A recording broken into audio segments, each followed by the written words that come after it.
I never expected a letter to change everything, but that's exactly what happened on the morning my father-in-law died. The envelope sat innocently on my kitchen counter, its crisp white edges a stark contrast to the chaos that was about to unfold. My name is Hazel, and until that day I'd spent 5 years trying to prove myself worthy of the Montgomery family name. Not that it ever seemed to matter how hard I tried. I was stirring my coffee when Ethan, my husband, called with the news about his father Thomas. My hand shook as I set down the phone, and that's when I noticed the letter again. The return address was from a law firm I didn't recognize. Inside was a document that made my coffee go cold before I could take another sip. My grandfather, who'd passed away 6 months ago, had left me an inheritance. A substantial one.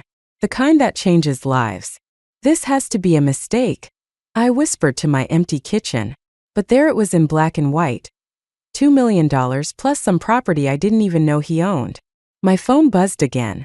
This time it was Margaret, my mother-in-law, her voice tight with grief and something else I couldn't quite place.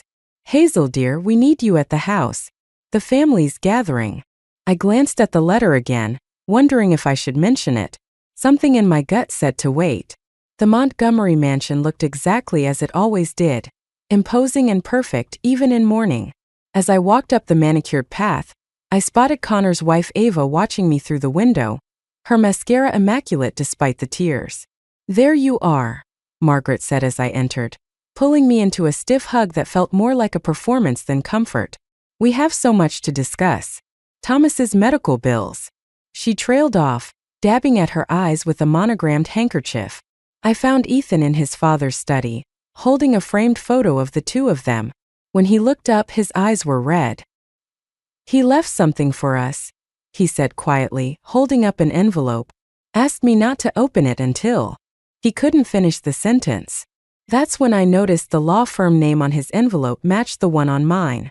My heart started racing as pieces of a puzzle I couldn't quite see began shifting into place. Before I could say anything, Connor burst in. Mother needs us in the living room, he announced, his voice carrying that familiar authoritative tone. She's ready to discuss the estate. I clutched my purse, feeling the weight of my own letter inside it. Something told me Thomas Montgomery had orchestrated one final move in a game I was only beginning to understand. The Montgomery family living room felt like a courtroom, with Margaret presiding from her high-backed chair. Everyone sat in their usual spots. Connor and Ava on the leather love seat, Ethan beside me on the sofa. All of us waiting for the verdict on Thomas's estate. The medical bills have been substantial, Margaret said, her voice wavering just enough to seem practiced. Thomas insisted on experimental treatments. I shifted uncomfortably, the letter from my grandfather burning a hole in my purse. Ethan's hand found mine, squeezing gently. We're looking at nearly $500,000 in outstanding medical debt, Connor added, leaning forward. Plus the mortgage. The house has always been meant to stay in the family, Margaret interrupted, her eyes fixing on me. Thomas would have wanted that. The weight of their expectations pressed against my chest. I caught Ava watching me, her perfectly manicured nails tapping against her water glass. Of course we're all family here, Ava chimed in, her smile not quite reaching her eyes. And family helps family, right, Hazel? Before I could respond, Ethan spoke up. Maybe we should wait before making any decisions. Dad's only been gone 12 hours. Sometimes quick decisions are necessary, Margaret said sharply. The creditors won't wait for us to finish grieving. I excused myself to use the bathroom, needing a moment to think. As I passed the kitchen, I heard voices and instinctively slowed. She's sitting on a fortune now. Ava's voice drifted through the partially open door. Her grandfather's timing couldn't have been better. Thomas always had a soft spot for her, Margaret replied. But this is about preserving the Montgomery legacy. If she truly wants to be part of this family, she'll do what's right. And if she doesn't, then perhaps Ethan needs to reconsider his choices. Connor and I have discussed. I must have made a noise because they suddenly went quiet. I hurried past, my heart pounding. When I returned to the living room, Ethan was holding his father's envelope. Dad left instructions, he announced, his voice steady but his hands shaking slightly. Whatever's in there can wait, Connor said quickly. We need to address the immediate concerns. But Ethan was already breaking the seal. Margaret's face tightened as he pulled out a single sheet of paper. I watched my husband's expression change as he read, and I knew right then that Thomas Montgomery had just lobbed a grenade into his perfectly curated family's future. "Well," Margaret demanded, "what does it say?" Ethan looked up, his eyes meeting mine. "Dad wanted me to tell you all something about the house." Ethan and I barely made it through our front door before he broke down. I'd never seen him cry before, not even at the funeral home earlier that day. He collapsed onto our couch, clutching his father's letter like a lifeline. "Dad knew," he whispered. "He knew everything." The confession that followed knocked the wind out of me. Thomas had pulled Ethan aside 3 weeks ago, showing him proof that Margaret had been hemorrhaging money for years. Designer clothes, secret credit cards, gambling debts, all hidden behind the family's perfect facade. "The experimental treatments were a lie," Ethan said, his voice hollow. "There weren't any. Dad's cancer was terminal from the start. He refused treatment." I sank down beside him, remembering Margaret's performance in the living room. "So the medical bills don't exist." He ran his hands through his hair. "Mom's using Dad's death to cover her tracks. She needs your inheritance to hide years of financial secrets." A knock at the door made us both jump. Connor stood there, his usual confidence replaced by something darker. "We need to talk, little brother." I moved to leave them alone, but Connor shook his head. "You should hear this too, Hazel. Since you're so invested in our family's future now." The way he said it made my skin crawl. I thought about what I'd overheard between him and Margaret in the kitchen. "Dad wasn't thinking clearly at the end," Connor started, pacing our living room. "Whatever he told you, whatever he wrote in that letter, he was perfectly clear," Ethan cut in. "Crystal clear about the house, about Mom's spending, about everything." Connor stopped pacing. "What exactly did he tell you?" Before Ethan could answer, my phone buzzed. A text from an unknown number. "Check behind the painting in Thomas's study. The one of the summer house. T." My heart skipped. Thomas had always signed his cards with just T. "I have to go," I said suddenly, grabbing my keys. "There's something I need to check." "Hazel, wait." Ethan started, but Connor blocked my path. "Whatever you're planning," Connor said quietly, "remember that some family secrets should stay buried. For everyone's sake." I met his gaze. "Funny. Your father thought differently." As I drove back to the Montgomery mansion, my hands shaking on the steering wheel, I realized Thomas hadn't just left us an inheritance. He'd left us a trail of breadcrumbs, leading to a truth that could tear this family apart. Or maybe, just maybe, finally force them to face reality. Margaret's car wasn't in the driveway. Good. I had one chance to find whatever Thomas had hidden behind that painting, before the Montgomery family's carefully constructed lies came crashing down around us all. The painting was exactly where I remembered it. A serene summer house scene that had always seemed out of place in Thomas's otherwise austere study. My hands trembled as I lifted it from the wall, revealing a small wall safe I'd never noticed before. The combination came to me instantly. Ethan's birthday. Thomas had always remembered it, even when Margaret forgot, in favor of Connor's latest achievement. Inside, I found a thick manila envelope and a USB drive. But before I could open either, I heard footsteps in the hallway. "I thought I might find you here." Ava stood in the doorway, elegant as always in her designer morning clothes. Her eyes flickered to the safe, then back to me. "You know," she said, moving into the room, "Connor and I were supposed to have this house. Margaret promised it to us years ago after we helped with some financial difficulties." I clutched the envelope tighter. Funny how everyone seems to have their own version of what Thomas wanted. Oh, Thomas wanted a lot of things. She perched on the edge of his desk.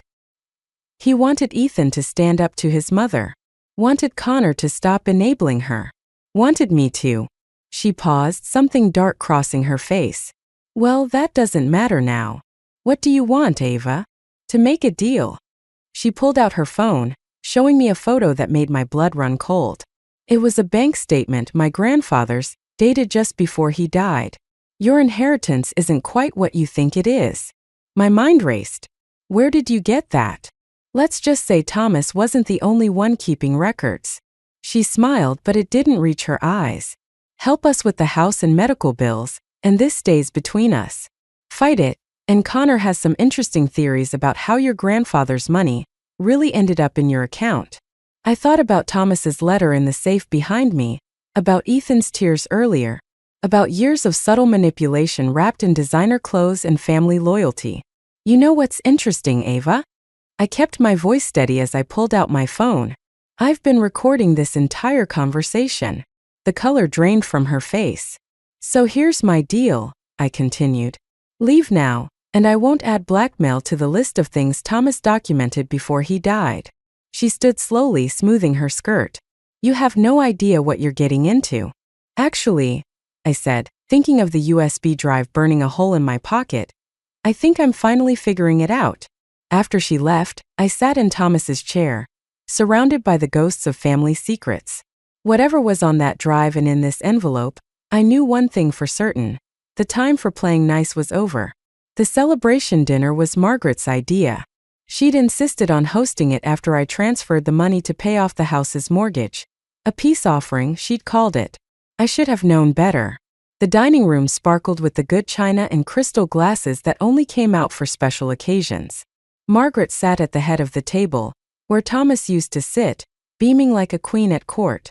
A toast, she announced, raising her glass. To family, and to Hazel's generous contribution to securing our future. I caught Ava smirking behind her wine glass. The USB drive from Thomas's safe felt heavy in my pocket, still unviewed. I'd wanted to watch it with Ethan first, but he'd been mysteriously called into work all day. And speaking of the future, Margaret continued, setting down her glass with practiced precision, I have an announcement to make. My stomach dropped. Beside me, Ethan tensed. Connor and Ava have been such pillars of support, especially during Thomas's illness. She paused, her eyes glistening with what I now knew were fake tears. So it seems only fitting that they should have the house. The silence that followed was deafening. What? Ethan's voice was barely a whisper. The papers are already drawn up, Connor added smoothly. Just need signatures. I watched Ethan's hands curl into fists under the table. Dad would never. Your father isn't here, Margaret cut in sharply. And as the sole owner of this property, I've made my decision. That's when I started laughing. I couldn't help it. The sheer audacity of it all, the dinner, the announcement, the lies, it was either laugh or scream. Hazel, Margaret's voice carried a warning edge. Is something amusing? I pulled out my phone and played the recording of my conversation with Ava. The color drained from both her and Connor's faces as their schemes echoed through the fancy dining room. Turn that off, Margaret demanded. Why? I stood up slowly. Afraid of what else might come out? Like what's on the USB drive Thomas left behind? Or in the documents from his safe? You broke into his safe? Connor's chair scraped back as he stood. She didn't break in, Ethan said quietly. Dad gave her the combination, just like he gave me this. He pulled out a folded paper from his jacket, the deed to the house dated 3 months ago with our names on it. Margaret's crystal glass shattered in her grip, red wine spreading across the white tablecloth like blood. You ungrateful little, she started, but Ethan cut her off. No, Mother. For once, you're going to listen. I reached for his hand under the table, feeling it trembling with rage or fear or both. The Montgomery family's carefully constructed facade was about to come crashing down, and we were finally ready to let it fall. The USB drive's contents played on Thomas's study computer, his face filling the screen. He looked tired, but his eyes were clear. If you're watching this, he said, then Margaret has probably already tried to take the house. I gripped Ethan's hand as we watched his father methodically lay out years of financial records, secret accounts, and Margaret's carefully hidden gambling debts. But it was the last revelation that made my blood run cold. The cancer wasn't what killed me, Thomas said quietly. I found out about Margaret's plan to sell the house to cover her debts. The stress. He paused, touching his chest. The heart attack wasn't entirely unexpected. The study door burst open. Connor stood there, face twisted with rage. So this is what you've been doing? Digging through Dad's private files. Private files that he left for us, Ethan shot back, standing. You always were his favorite, Connor spat. Poor perfect Ethan. Never figured out that Dad was manipulating you right until the end. The only manipulation, I said, was your mother using Thomas's death to cover her tracks. Connor's laugh was ugly. You think you know everything now? Tell them, Mother. I hadn't even noticed Margaret in the doorway, her face a mask of cold fury. Your father, she said to Ethan, wasn't the saint you thought he was. That experimental treatment he supposedly refused? It didn't exist because we couldn't afford it. Because he'd been quietly selling off family assets for years, preparing for this little performance. You're lying, Ethan whispered. Am I? She pulled out her phone showing U.S. bank statements. Ask yourself why he really gave you the house.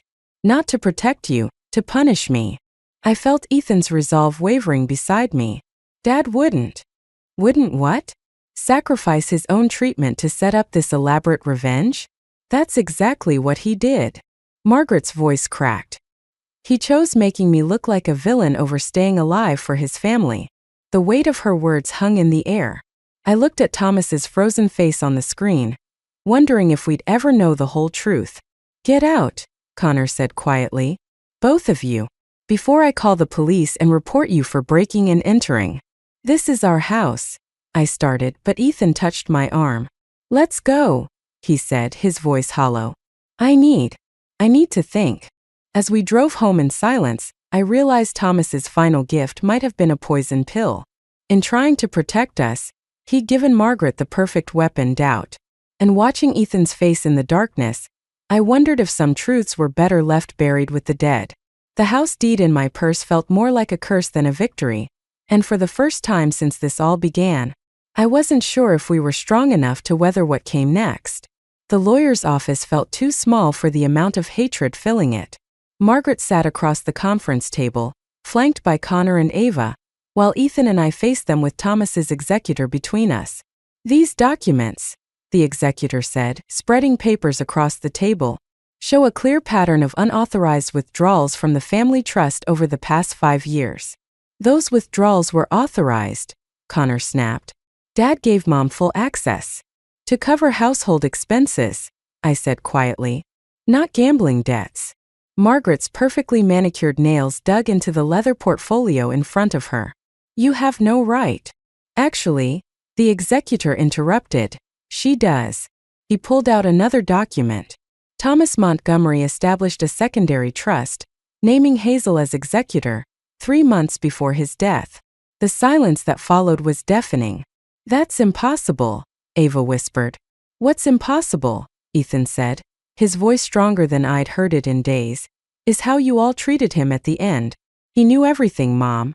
The loans, the casino visits, the threats to the contractors about the house deed. Margaret's facade cracked. He left me no choice.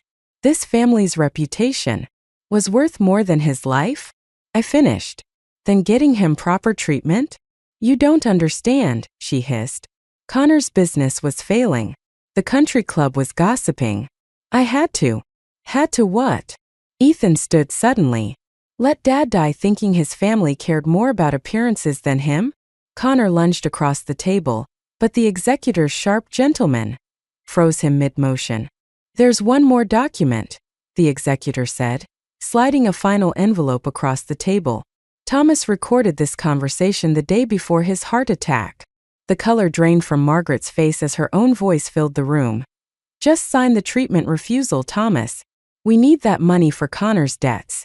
The house can cover everything if we play this right. Ethan's chair crashed backward as he stumbled away from the table. I reached for him, but he was already out the door.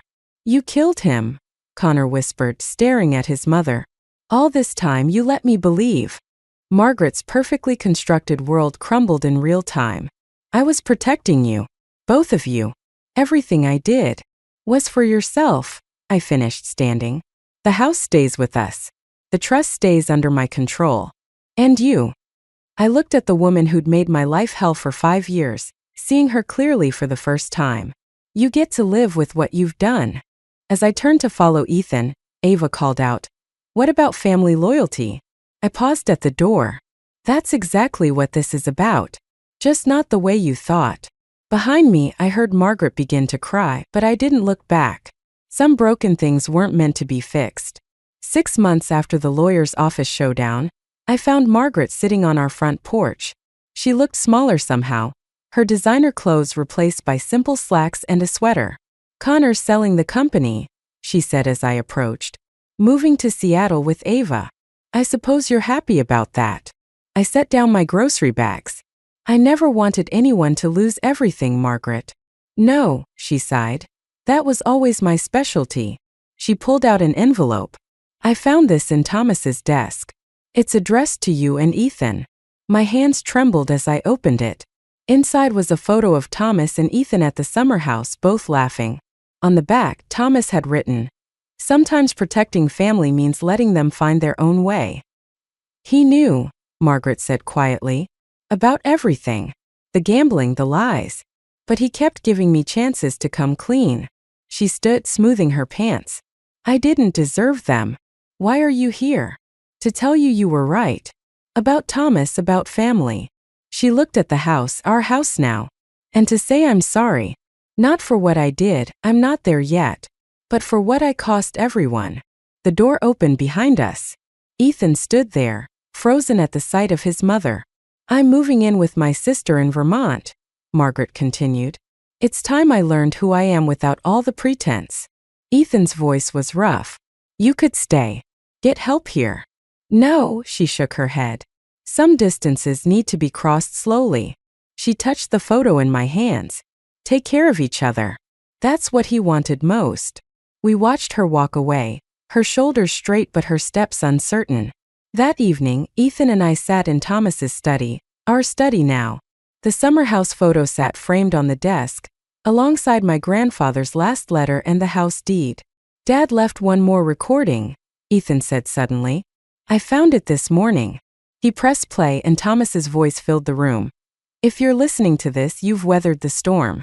Remember, the house isn't just walls and a roof. It's a foundation for your future.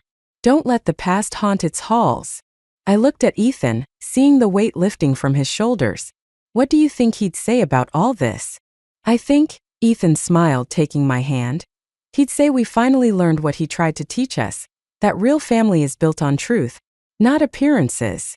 Through the window, I watched the sunset paint our home in shades of gold. Sometimes the greatest revenge isn't in destroying what hurt you, but in building something stronger from the ruins. Thomas had known that all along. "We should invite Margaret for Christmas," I said quietly. Ethan squeezed my hand. "Yeah, maybe we should."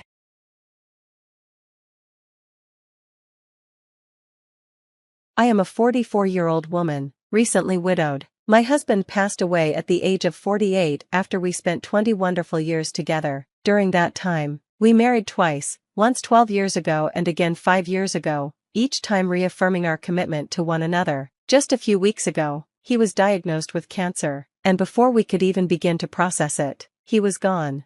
The shock and pain of losing him were overwhelming at first, but as time passed, I found myself coming to terms with his absence. My heart now holds the cherished memories we created together, and I am learning to look forward. Even though I miss him terribly, I'm not certain if I'll ever love someone as deeply as I loved him, but I take solace in knowing he is no longer suffering. In his final months, his condition caused him immense pain, and I'm grateful he has finally found peace.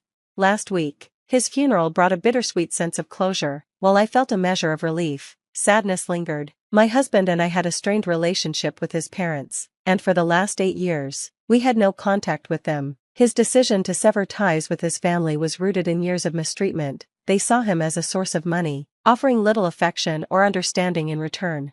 Despite this, my husband was a devoted son and brother. He tried to support his parents and his younger sister, Cindy, who struggled with alcoholism. Yet his kindness was met with coldness and criticism. When we began dating, I saw how his family's behavior hurt him, and I encouraged him to prioritize his own well-being. Over time, he grew more assertive, and the rift between him and his parents deepened.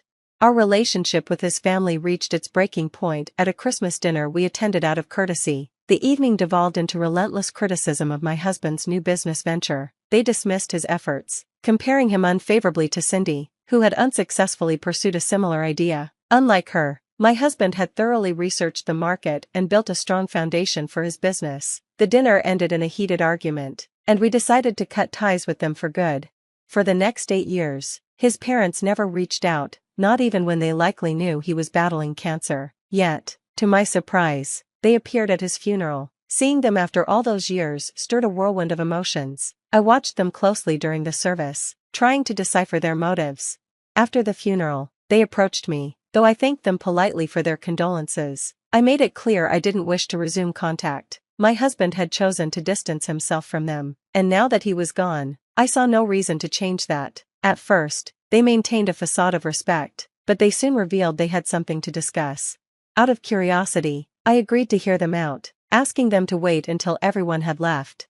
I decided to listen to my in-laws outside the funeral venue. Cindy had left with the others, leaving just me and my late husband's parents. They began by explaining that they had considered visiting my husband during his hospitalization but ultimately decided against it, claiming they didn't want to burden him as his condition worsened. Their excuse rang hollow. What parent avoids their dying child out of consideration? But I had no expectations of them, so I quickly asked them to get to the point.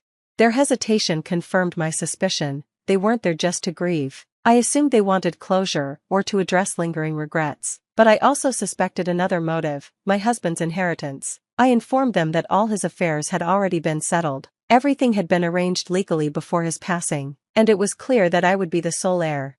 When they finally broached the subject of the business, I saw through their intentions. They wanted Cindy involved, but I firmly refused. My husband's business had been his dream, and I had supported him every step of the way. Cindy, who had neither the expertise nor the commitment, had no place in it.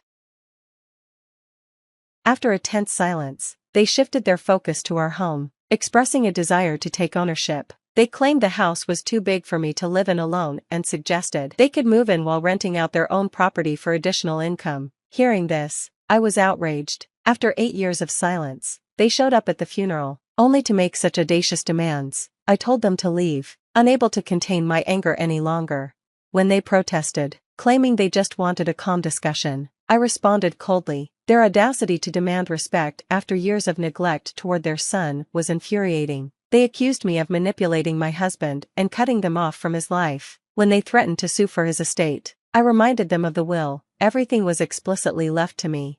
As I drove home, seething, I suddenly remembered the video my husband had recorded for his parents. We had prepared it together about a month before he passed. The realization hit me like a wave, and I knew I needed to show it to them. A few days later, after I'd had time to process, I went to their house unannounced. They seemed both surprised and reluctant to see me, but curiosity won out when I told them my husband had left a message for them. We sat in their living room, and I played the video. On the screen, my husband spoke candidly about the pain his parents had caused him. He detailed their favoritism towards Cindy, their dismissal of his ambitions, and their neglect during crucial moments of his life. He recounted their refusal to support his education and their extravagant indulgences for Cindy, contrasting their lack of care for him. He explained his decision to leave them out of his will, stating that their absence in his life made their absence in his legacy fitting. Finally, he addressed me, calling me his true family and thanking me for standing by him. His words brought tears to my eyes, even as I stood there with his parents, who sat speechless. When the video ended, I calmly told them that if they pursued legal action, this video would be used as evidence of his wishes. Their response was predictable. They accused me of cruelty for showing them the video while they were grieving and even suggested I had edited the footage to manipulate the narrative. Their refusal to take accountability only deepened my conviction that I had done the right thing. I left their house that day feeling a mix of emotions. While they had undeniably treated my husband poorly, they were still his family. Yet, as I reflected on his words and his pain, I reminded myself that honoring his wishes was what truly mattered. I regret showing the video to my in-laws, at least, a little. It has been a week since I visited them, and they haven't reached out to me. When I left their house that day, they were furious, accusing me of deliberately trying to hurt them. They also threatened to escalate their actions, including contesting the will. If they want to waste their time and money on a lawsuit they cannot win, so be it. Since then, I've been too busy to dwell on the matter. My primary focus has been on work and planning for the future. Grief, while ever present, has been pushed aside for now. Fortunately, my parents have been a tremendous support. They moved into my house after learning I no longer had help with household chores. My father has taken over many of the responsibilities my husband used to handle, such as paying bills and grocery shopping, while my mother takes care of cooking and cleaning. Their presence has been a source of comfort during these difficult times. Meanwhile, my in-laws decided to contest my husband's will. I learned this from my lawyer, though I wasn't particularly surprised. Shortly after, I received an email from them accusing me of using the video maliciously. They claimed it failed to deter them because they believed my husband's estate and business naturally belonged to them as his blood relatives. Their argument, while emotional, holds no weight legally. I forwarded their email to my lawyer, knowing it could serve as useful evidence. My parents suggested trying to negotiate with my in-laws to resolve the matter peacefully, but I declined. I told them I preferred to let the in-laws proceed with the lawsuit, confident that their efforts would only drain their resources. During this time, friends and acquaintances have been reaching out to express their condolences. Some who couldn't attend the funeral have been visiting, keeping me occupied and distracted from my emotions. However, the other day, when I went to my husband's office to collect some documents, the reality of his absence overwhelmed me. Standing in the place he loved, I could imagine him there, and the weight of knowing I would never see him again brought me to tears. My focus remains on ensuring our business thrives, a commitment to honor his legacy and the life we had built together. About 2 weeks after the will was contested, something unexpected happened. Cindy, my husband's sister, sent me a message asking to meet. This surprised me, given our minimal interaction and the ongoing lawsuit. I considered ignoring her, but something urged me to hear her out. I invited her over, reassured by the fact that my parents would be home. When Cindy arrived, she brought flowers and offered heartfelt condolences, saying she hadn't been able to express her grief at the funeral due to the chaos. Her demeanor was surprisingly warm, starkly different from the impression I had of her as selfish and loud during past family gatherings. She revealed she had quit drinking years ago and had worked hard to change her life. As we talked, Cindy revealed why she had reached out. She warned me about her parents' plans to harm my reputation. They intended to spread lies on social media, claiming my husband had borrowed money from them to start his business and that I was refusing to repay the debt. There was no evidence to support their claims, but their intention was clear: to pressure me through public slander. Cindy apologized for her parents' actions and for not reaching out sooner. She admitted she regretted her past behavior toward her brother but had been too ashamed to reconnect while he was alive. She broke down in tears, and my father stepped in to comfort her. When she left, calmer, I reassured her that her brother would have appreciated her efforts to change. This conversation gave me a new perspective on Cindy. While I had resented her in the past, I now saw that she, too, had suffered from their parents' lack of genuine care. Neither she nor my husband had truly received the love they deserved, and that realization filled me with sadness for both of them. I informed my lawyer about the in-laws' social media plans and decided to wait for them to act before responding. True to form, they soon made a defamatory post online. I immediately sent them a legal warning, threatening a defamation suit if they didn't take it down. To my slight disappointment, they removed the post quickly, perhaps realizing Cindy's willingness to testify against them made their position untenable. Though they continued to insist they wouldn't give up, I blocked their email address. I no longer have the energy to engage with their antics. For now, I'll let them act as they please. With Cindy no longer on their side, they've become increasingly isolated. I sincerely wish them well, not out of forgiveness, but because they seem incapable of finding peace. From this point on, I plan to focus on my own life and watch from a distance as they navigate the consequences of their actions.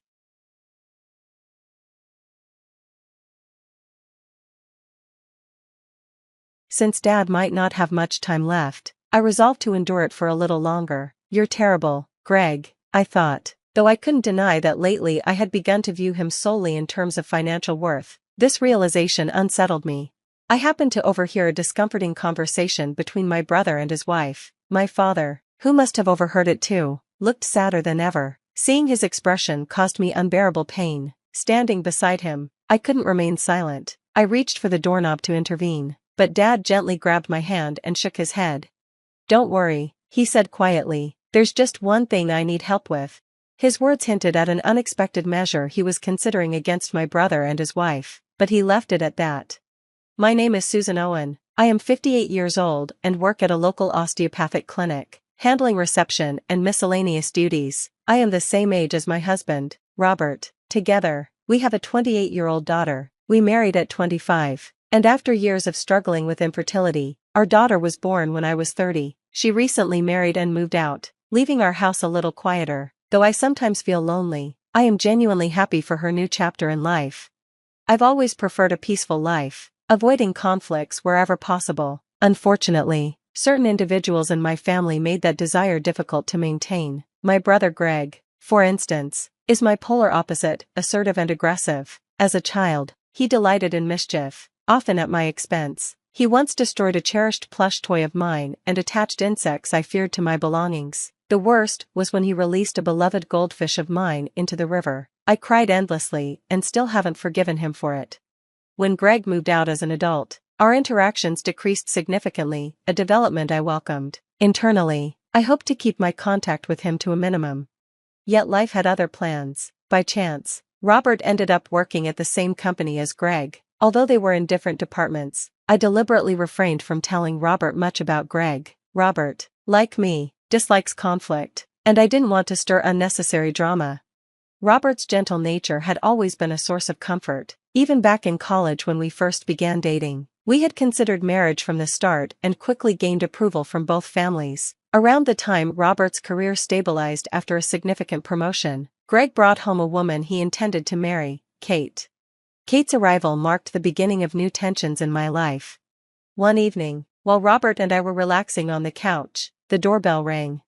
"I'm back, and I brought her with me," Greg called out as he entered. That was my first encounter with Kate. She was Greg's former classmate, 2 years older than me, with light brown hair and bold makeup that made her appear restless. Although appearances can be deceiving, I immediately sensed that her worldview clashed with mine. "Nice to meet you. I'm Greg's sister, Susan. I hope we'll get along," I said politely. Kate, however, looked me up and down coldly before replying, "Oh, you're Susan. Well, it's troublesome that we're getting married at the same time, but I guess it can't be helped. Looking forward to it." Her words were curt and dismissive, leaving me slightly irritated. Robert and I had been planning our marriage for years, with the approval of our parents, so her attitude felt unwarranted. Still, I chose to remain calm. It was our first meeting, after all. "That's right, Kate," I replied, forcing a smile. "I'd be happy if we can all get along peacefully." My father, ever the peacemaker, chimed in with his usual warmth. As a well-respected pediatrician in the community, his kind nature was widely admired. He had always inspired me to strive for stability and harmony in my own life. But that desire for peace was increasingly challenged by Greg and Kate. The turning point came after Robert's promotion. Despite being older and having more tenure, Greg wasn't promoted, while Robert's exceptional work ethic and success with a major project earned him a well-deserved advancement. To celebrate Robert's achievement, my father invited us for dinner. However, he didn't inform Greg. Mindful of his feelings, Greg, unfortunately, saw our car outside and stormed into the house, accompanied by Kate. "What's this, Dad? Excluding us while preparing a fancy meal?" Greg demanded angrily. "Do you prioritize your son-in-law over your own son?" Kate chimed in. "It's unforgivable how poorly they treat you, Greg, especially after the promotion thing." Their bitterness soured what should have been a joyous occasion. "Greg is important too," my father replied gently, "but Robert is already like a son to me. It's only natural to celebrate good news. If I've upset you, I apologize." Seeing my father apologize broke my heart, but Robert stepped in to diffuse the tension. "Please don't apologize, Dad," he said. "My promotion is thanks to everyone's support. How about we just enjoy this delicious meal together?" Reluctantly, Greg and Kate joined us. After dinner, while relaxing in the living room, we shared with my father that we had started fertility treatments.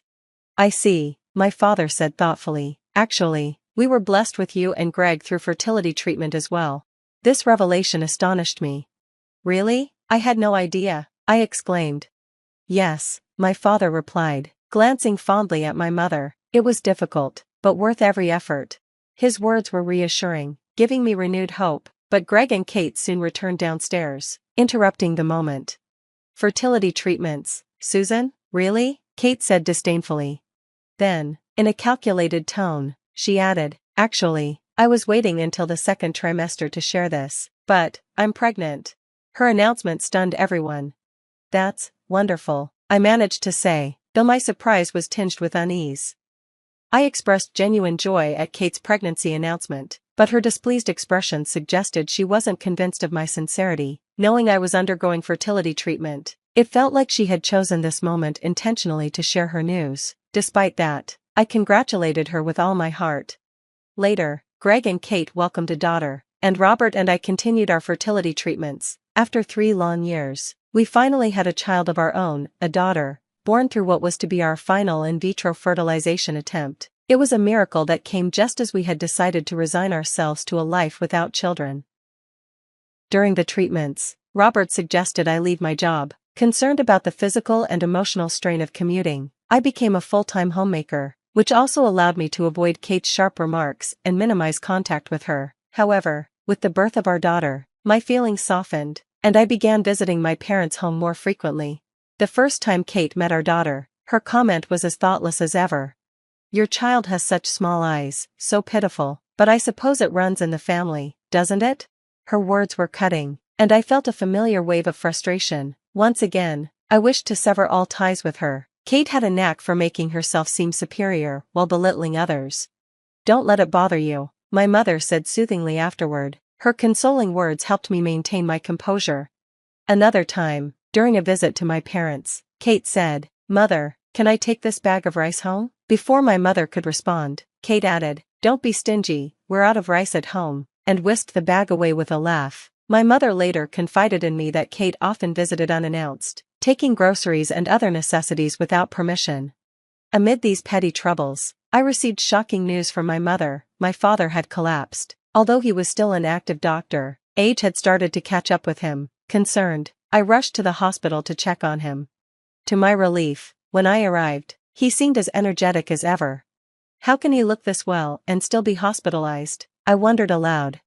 But before I could relax, my mother took me aside and revealed the truth.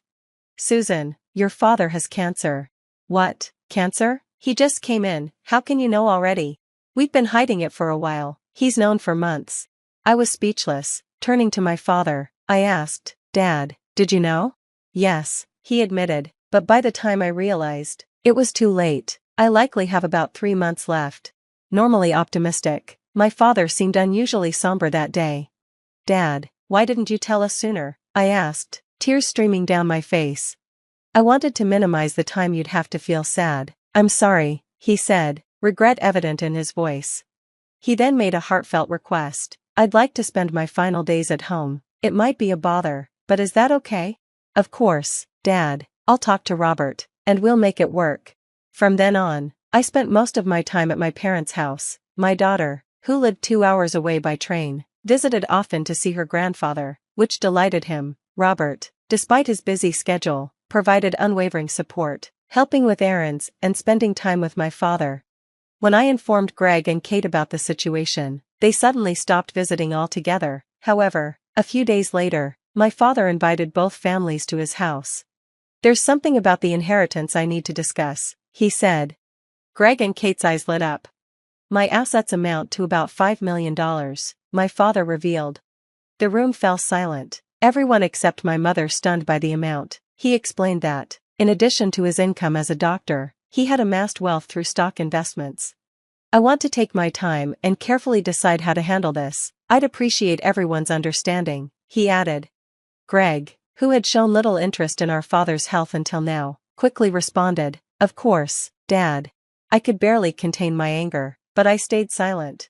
From that day on, Greg and Kate started visiting daily, doting on my father with newfound enthusiasm. They changed his sheets, replenished his medications, and acted as devoted caregivers. My father seemed pleased by their attention, though I couldn't shake my discomfort at their sudden change in behavior.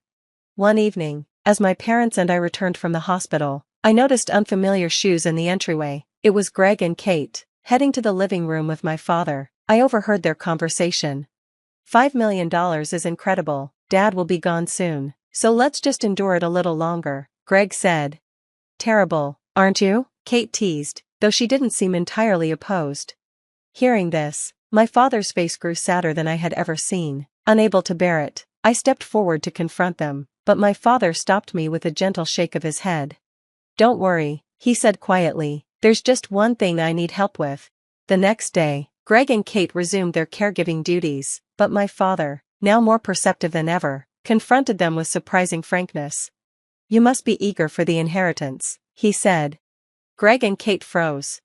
"Oh no, father, that's not true at all. Kate protested hastily. If anything, we want you to live as long as possible.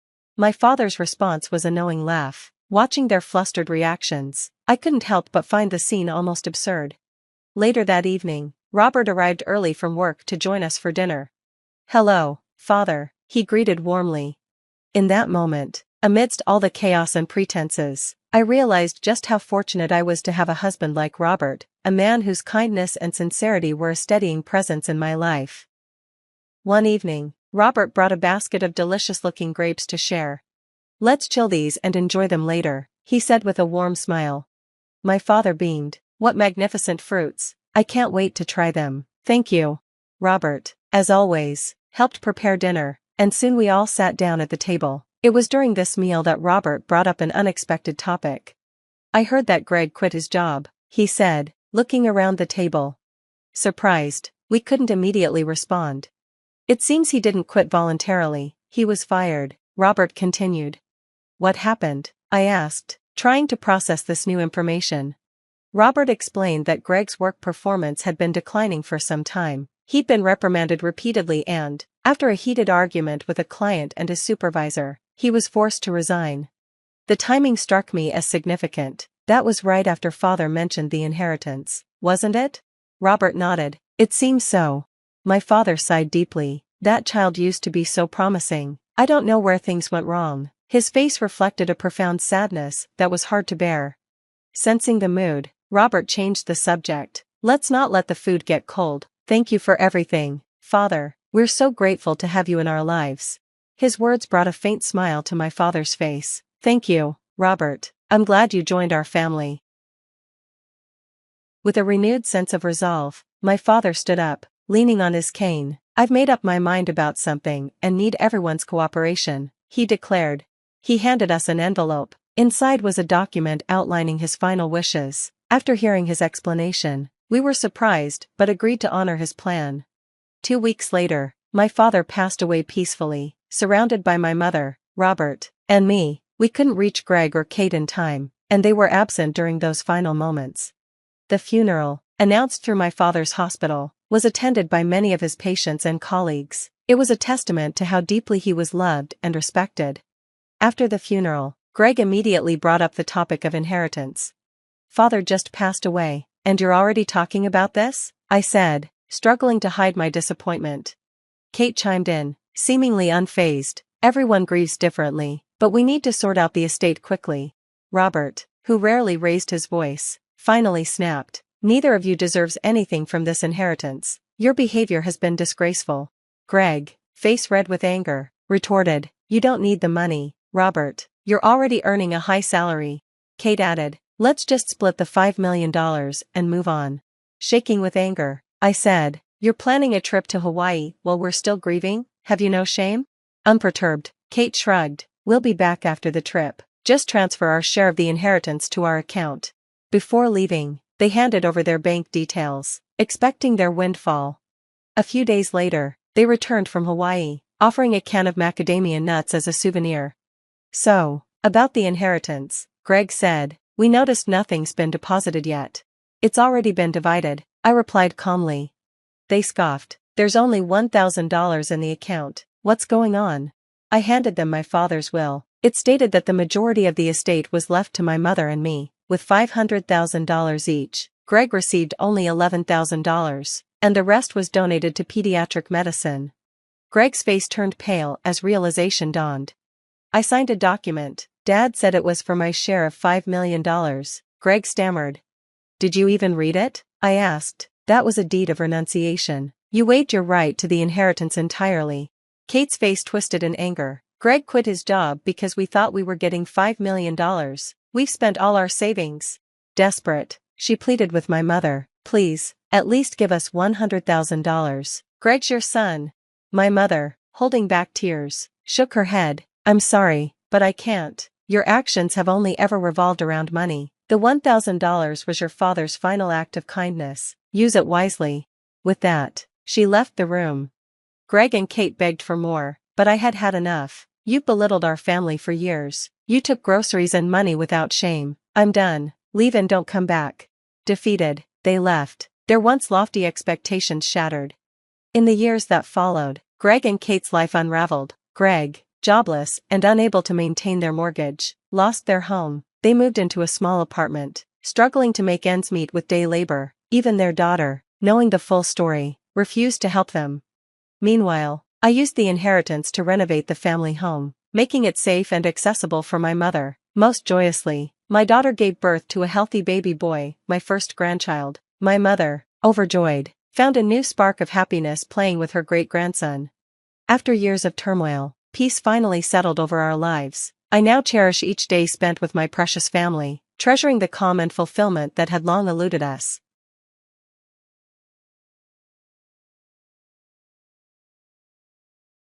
Don't act like you're worth anything. If you disappear, Ryan will have more money to spend. Those cruel words from my mother-in-law finally broke me. I had endured Ryan's endless womanizing and heavy drinking, but hearing such heartless remarks from his parents was unbearable. Holding back tears, I packed my things and walked out of the house. "Don't come back," my mother-in-law yelled behind me. Her words echoed in my mind as tears rolled down my face, but as I left, I made a silent vow, this wasn't the end. I grabbed my phone and called the bank. "Freeze all accounts in Ryan's name," I instructed firmly. "My name is Ellie. I lost my parents when I was young and was raised by my grandmother. She was the one who spent everything, my parents' and grandfather's inheritance, to ensure I got a good education. She even paid for me to finish high school. I always dreamed of taking care of her someday, but she passed away before I could. Without her, I was completely alone. College wasn't an option for me, but I wanted to do something meaningful. I worked hard, studied day and night, and passed the civil service exam. That's how I became a police officer. 5 years later, I met Ryan through a mutual friend. He was 3 years older and worked for a small business. He was charming, supportive of my job, and fun to be around. After a year of dating, I told him about my past and how I didn't have a family. I worried he might feel sorry for me, but instead, he said, "Then maybe I can be your family, Ellie." Before I could respond, Ryan pulled out a ring and said, "I'll make sure you're happy, Ellie." Tears filled my eyes, and I accepted his proposal. I thought marriage would mark the start of a happy new chapter, but Ryan had other plans. "Would you consider living with my parents?" he asked one day. He explained that his parents wanted us to live with them. "My parents really like you, Ellie. If you're okay with it, I think it could be a good idea," he said hesitantly. I was thrilled. "Of course, let's live with them," I replied, imagining the warmth of a big family, something I had always longed for. But reality was very different. Living with his parents meant I had to do all the household chores. Ryan's father, Brian, was retired, and his mother, Heather, stayed home, but neither of them helped. When I asked for help one day, Heather snapped, "Housework is the wife's duty, just do it." Ryan wasn't any better. "I'm busy, too. Sorry, Ellie," he said with a dismissive smile when I asked him for help. Heather even scolded me for asking Ryan to buy groceries after work. "Ryan works hard all day. How dare you ask him to do such trivial things?" she yelled. The kind, welcoming in-laws I had met before marriage were gone. They constantly criticized me, especially for continuing to work. Brian once told me, "Quit your job and take care of the family. That's where a woman's happiness lies." Heather agreed, adding, "A wife's responsibility is to her husband and his family." Ryan, meanwhile, insisted I hide the true nature of my job from his parents. "If they knew what you really did, it would make me look bad," he said, worried about their old-fashioned views. So, I reluctantly let them believe I worked part-time at a factory. To them, I was a mediocre, unambitious woman, and they treated me like a maid, but I refused to give up my job. It was my purpose. As time went on, Ryan started coming home late and spending weekends away. At first, I thought he was just busy, but soon, I couldn't ignore my growing suspicion. "Ryan, you've been staying out late and going out more often. What's going on?" I finally asked. "Where are you going?" I asked Ryan. "It's work. Didn't I tell you things are busy?" "I've been working weekends too," he replied casually without looking me in the eyes. His vague response only made me more suspicious. "Are you hiding something from me?" "There's nothing to hide," he said, annoyed. Before I could press further, Heather stormed in. "Who do you think you are, questioning him?" she shouted, glaring at me. Ryan seemed relieved she had interrupted. "You say you work late, but how do I know that's true?" I raised my voice, frustrated. Heather cut me off immediately. "Stop causing trouble over Ryan coming home late," she yelled. Apologizing, I watched them both leave the room. leaving me sitting there in shock. Later, in our room, Ryan seemed apologetic. "I'm sorry, Ellie, what do you want from me? Do you want me to quit my job like your parents keep saying?" I asked. "If you quit, I couldn't support everyone alone," he admitted, surprising me since my income was much higher than his. Still, he insisted I keep my job a secret from his parents. My in-laws' harassment only got worse. Ryan would criticize me within earshot, finding fault in everything I did, even the meals I carefully prepared. Heather started imposing ridiculous rules, like turning off the gas while I tried to bathe or draining the tub so I had to shower in cold water. I began bathing at work to avoid getting sick, but even that didn't stop them. One day, I came home to find my room's door open and my things missing: cosmetics, jewelry, all gone. "Heather, did you go into my room?" I asked. She looked angry. "What are you accusing me of?" Brian also denied it. "If that's the case, it might have been an intruder. I'll report this to the police," I said calmly. At this, they both looked startled. "That's ridiculous," they exclaimed, trying to stop me. Their reaction confirmed my suspicion. I installed a lock on my door, but Heather complained. "What are you hiding?" They began monitoring me more closely, listening at the door or questioning me if I answered the phone.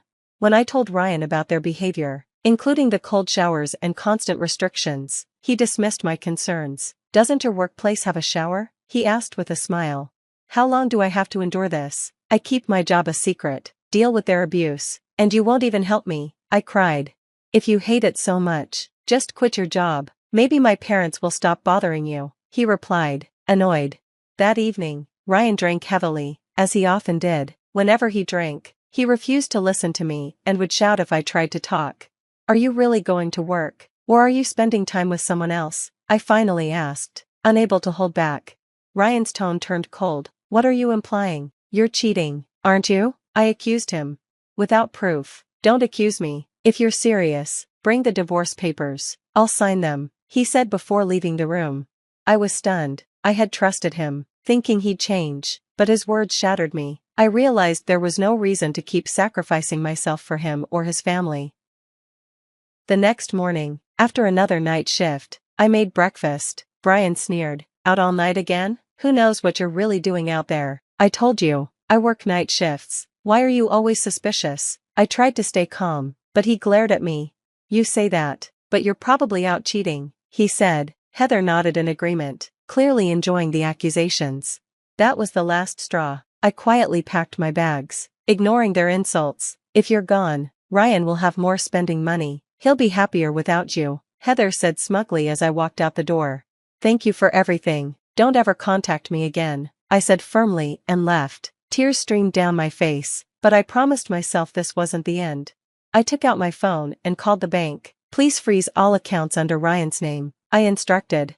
The next day, as expected, my in-laws called. "What's going on? The account and cards aren't working," Ryan shouted angrily over the phone. "You must have stolen money from Ryan's account. This is a crime," Heather accused me, but they were wrong. It was finally time to reveal the truth. "I didn't steal anything. The accounts you've been using are actually in my name. The savings account is also in my name," I said calmly. Ryan laughed. "That's impossible. Someone like you, working part-time, wouldn't have that kind of money." "Check the credit cards in the drawer," I replied. "They all have my name on them." There was a pause. Then I heard them fumbling to check. Moments later, I heard a scream. "Why is everything in your name? Even the credit cards? Did you switch the names? This is fraud." They sounded frantic. I kept my voice steady. "Ryan is unemployed. That's why everything is under my name."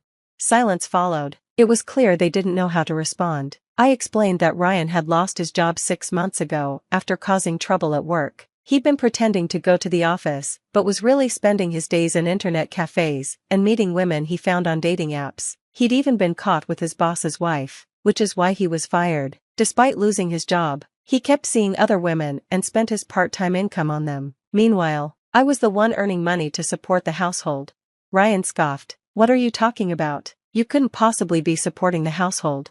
"I'm a police officer," I said firmly, finally revealing the truth. Ryan had asked me to keep my job a secret, but I had nothing left to hide. His parents, who always called me useless and uneducated, were speechless. "You've been lying to us all this time," Heather stammered.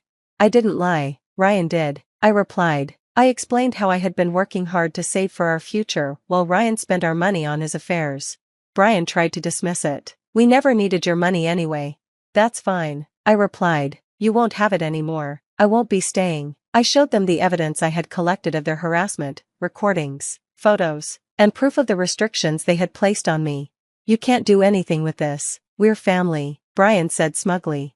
"Family or not, I can still sue you in civil court," I responded. That shut them up. I gathered my things and left the house, ignoring their pathetic attempts to justify their behavior.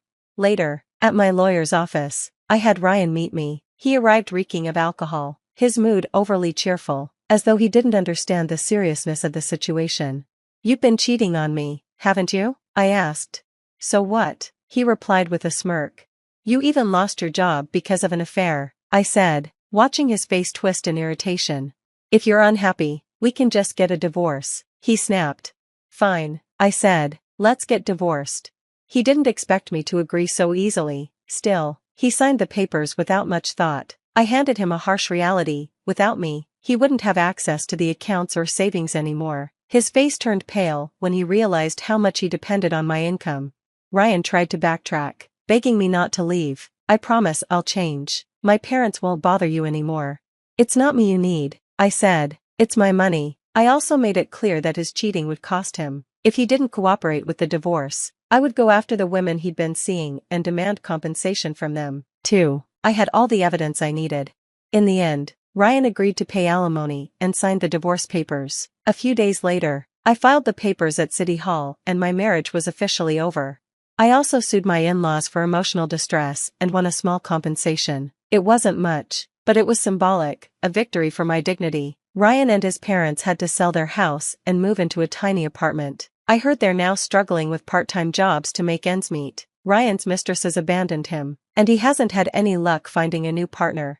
Looking back, I'm glad Ryan kept my job a secret from his parents. If they had known I was a police officer, they might have tried to use me even more. Now, I live independently in the women's police dormitory. After enduring so much pain in my marriage, I finally feel free. I focus on my work every day, protecting people and helping make the world safer. Despite everything, I'm grateful I didn't let them break me. I found peace and strength in my freedom.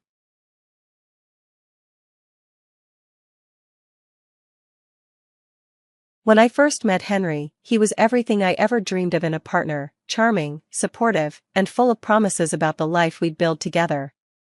His family seemed warm and welcoming, and I imagined a future filled with love and shared goals. But that dream began to crumble the moment we got married. I still remember the day Henry came home with the idea that I should leave my job. "Claire," he said, sitting me down with what he probably thought was a kind smile, "it's time we focus on building a family. Your job is too stressful. You should be home, taking care of things here." I hesitated.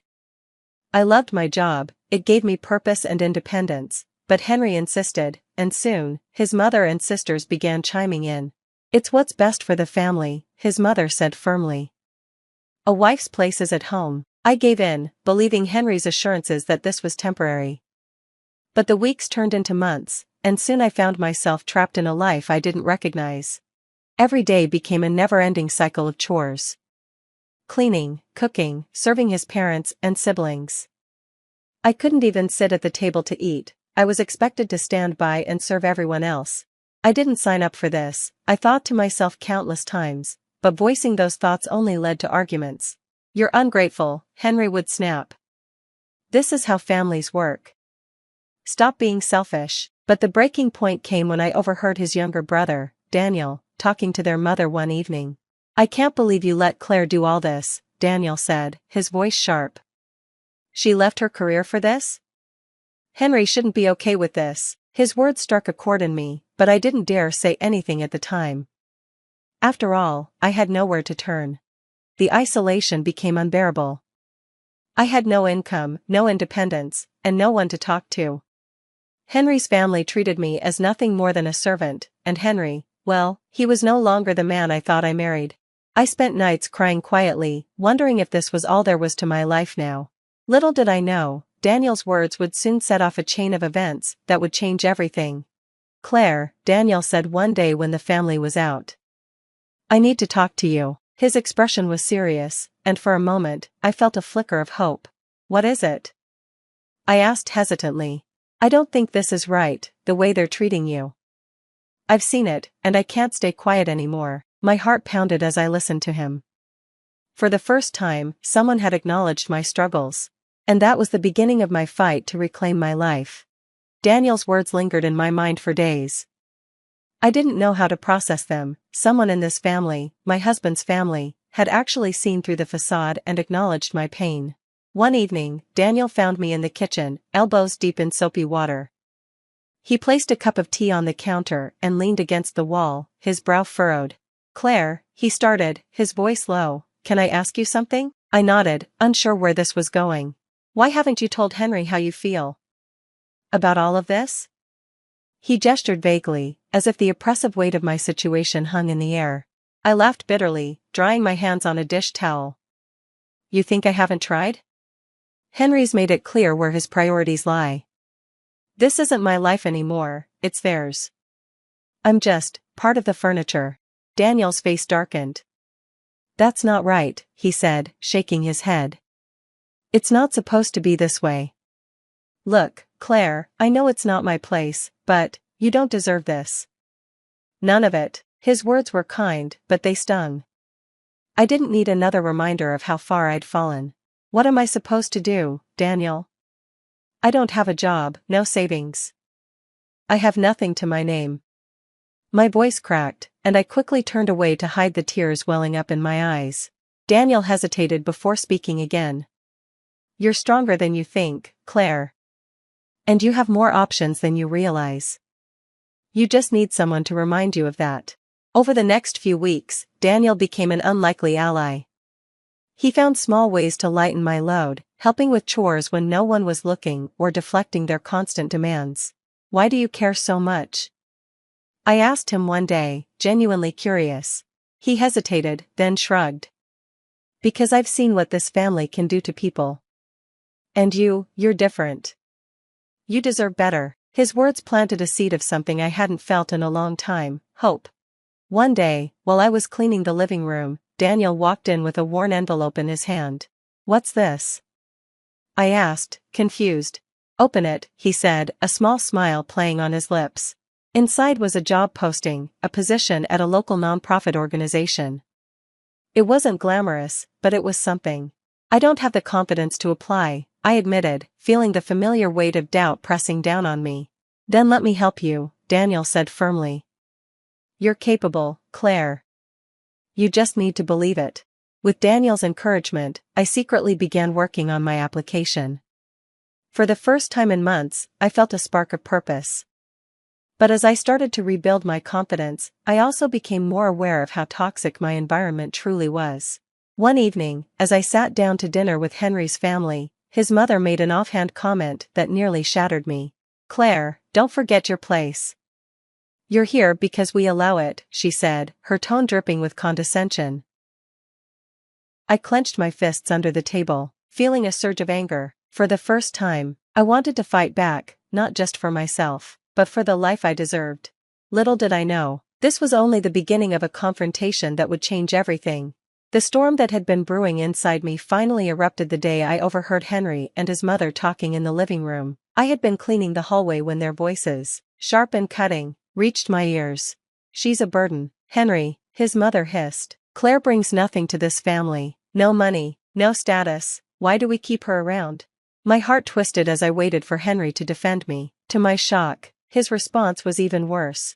"She won't leave because she has nowhere to go," he said coldly. "She's stuck here, and that works for me. Someone has to take care of you and Dad." It was like a knife to the chest. My own husband, the man who had vowed to love and protect me, saw me as nothing more than a convenience.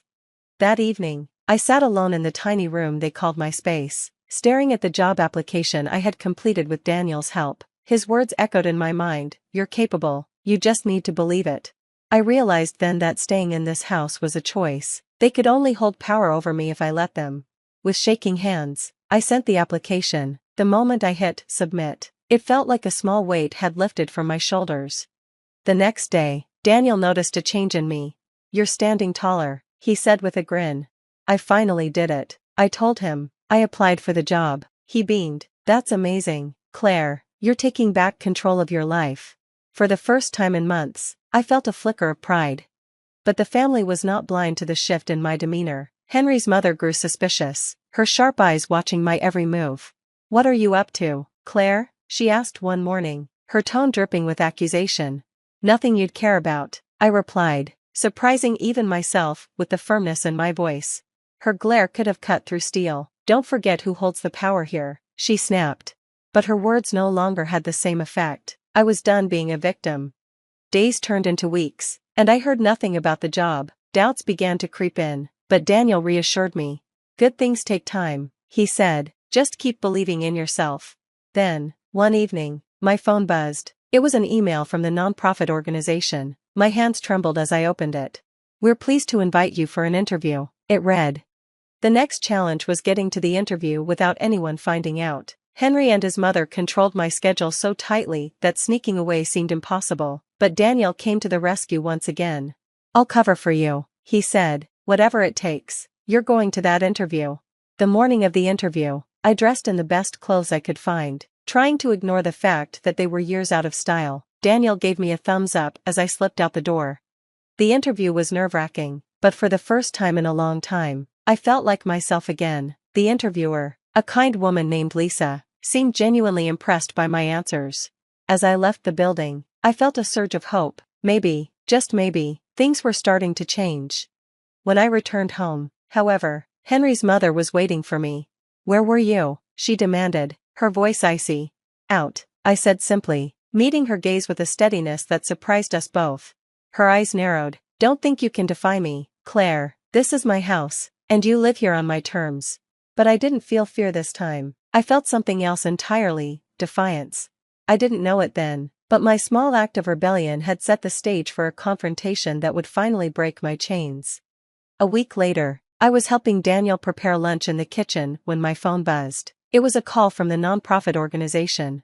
Claire, we were very impressed with your interview, said Lisa, the woman who had interviewed me. We'd like to offer you the position. I nearly dropped the phone. Tears filled my eyes as I stammered out a thank you. After months of feeling powerless, I finally had a way out. Daniel saw my expression and broke into a grin. You got the job, didn't you? I nodded, unable to speak, and he pulled me into a warm hug. That evening, I knew I had to tell Henry. My heart pounded as I waited for him to come home. He walked through the door, looking as disinterested as ever, but when I told him about the job, his face twisted into a sneer. You think you're going to work? He scoffed. Not in this house. I'm not asking for your permission, Henry, I said firmly. I've already accepted the offer. His mother, who had overheard, stormed into the room. You ungrateful girl, she shouted. After all we've done for you, this is how you repay us? All you've done is treat me like a servant. I shot back, my voice shaking with emotion. But not anymore. I'm done living like this. The argument escalated, with both Henry and his mother hurling insults at me, but for the first time, their words didn't hurt. I had found my strength, and I wasn't going to let them take it away. When I refused to back down, Henry's mother delivered her final blow. If you leave, you'll never be welcome here again. I met her glare with a steady gaze. That's fine by me. The next day, Daniel helped me pack my things. He insisted on driving me to the new apartment the nonprofit had arranged for me. You're going to be amazing, Claire, he said as we loaded the last box into his car.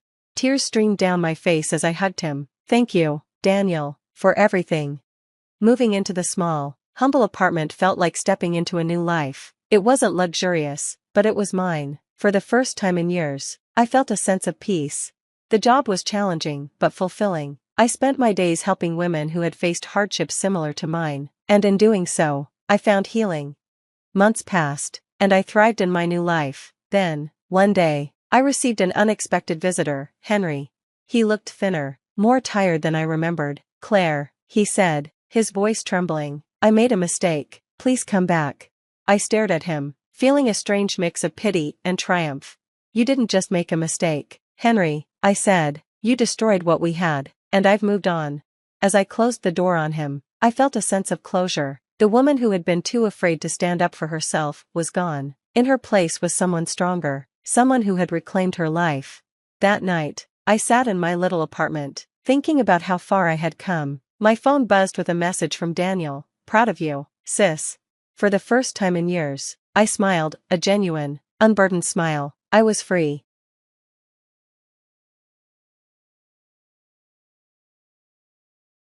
I swear, I just wish she'd disappear. She's so infuriating, always stirring up tension, always pushing everyone to their limits. Every day, it's something new. Oh, totally. Let's just get rid of her. I've got an idea. Leave it to me. My husband's voice cut through the air, and then came the sharp trill of my mother-in-law's laugh from the living room. It pierced through me like ice. My heart went cold. My knees wobbled. I couldn't move. Just minutes ago, I had been eager to walk through that door. I had been looking forward to being back home after 2 weeks away. I'd even bought Jake's favorite bourbon during my trip, thinking tonight could be special. We'd sit together as a family, share a quiet drink, and maybe, just maybe, reconnect. I'd smiled at the thought while on the train home. But as soon as I walked in, their voices greeted me with a cruel twist. They were plotting to get rid of me.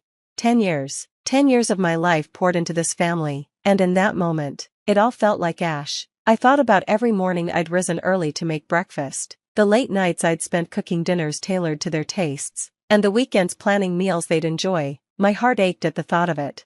But Madison, my mother-in-law, always found a way to ruin it. She'd take one look at my efforts, her lips curled in disdain. Food made by someone with no class isn't fit for us, she'd say with a casual, dismissive wave, and every time, I swallowed my pride and started over. A month ago, on my birthday, Jake had missed dinner, claiming he was stuck at work. Later, I found out the truth. He'd been out with Madison, indulging in a fancy dinner at a restaurant they hadn't even called.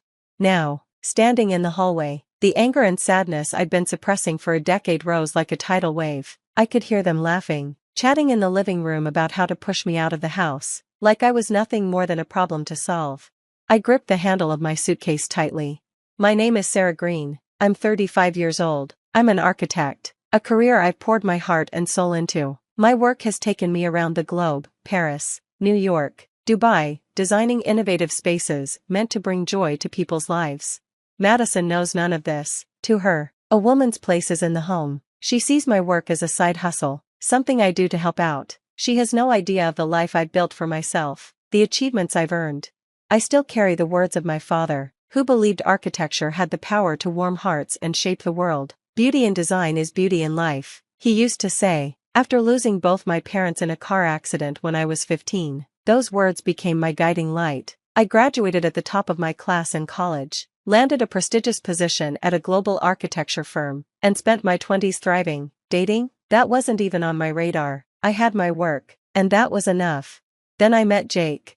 He seemed different, kind, curious. When a mutual friend introduced us, he leaned in with genuine interest. Architecture, huh? That's amazing, he said. His eyes sparkled with admiration, and for the first time, I felt seen. I believed he understood me. I believed in us.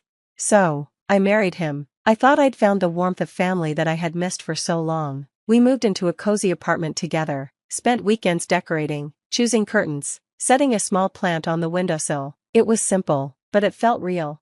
That happiness didn't last. Less than a month after our wedding, Madison moved in, completely uninvited. I just can't bear to be alone anymore, she cried, her voice trembling. Jake, visibly uncomfortable, had nodded reluctantly. I'm sorry, Sarah, my mom's been so down lately, he said. I could see the guilt in his eyes, the bond he couldn't break. Jake's father had passed away before we met, and I understood his mother's loneliness. I saw this as an opportunity to build something warm and positive with her. So, I tried. I got up early to make breakfast. I cleaned and took care of the house after exhausting days at work. I gave up weekends to make her feel welcome, but it was never enough. Madison saw me as competition, a threat to her son's affection. Every effort I made was dismissed, ridiculed, or sabotaged. And now, here I stood, listening to their cruel laughter. For the first time, I questioned everything. I always tried to make our family time special, planning activities we could enjoy together, like going out or trying new recipes. Sarah, you don't have to do so much. If you overwork yourself, we'll all be worried, Jake would say with a gentle smile.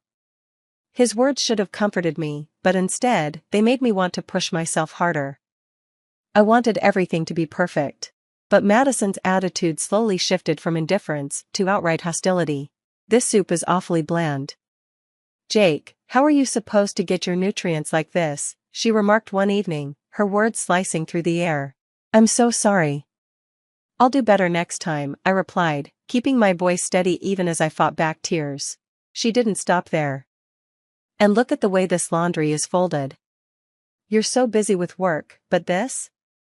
It's just sad." My hands clenched involuntarily, but I stayed quiet. Then she delivered the cruelest blow. "You know, men start looking elsewhere when their wives are too busy with work. Especially a good-hearted man like Jake." The sting of her words was unbearable, but I endured it. I had to, this was my family now. Occasionally, Jake would try to stand up for me. "Mom, maybe don't say it like that," he'd offer meekly, only to falter under her stern glare. Each time he backed down, a small piece of my love for him chipped away. Still, I kept hoping that one day, Madison would accept me. One night, I shared my dream with Jake. "Jake, I want to start my own architecture firm someday. I want to create spaces that make people happy.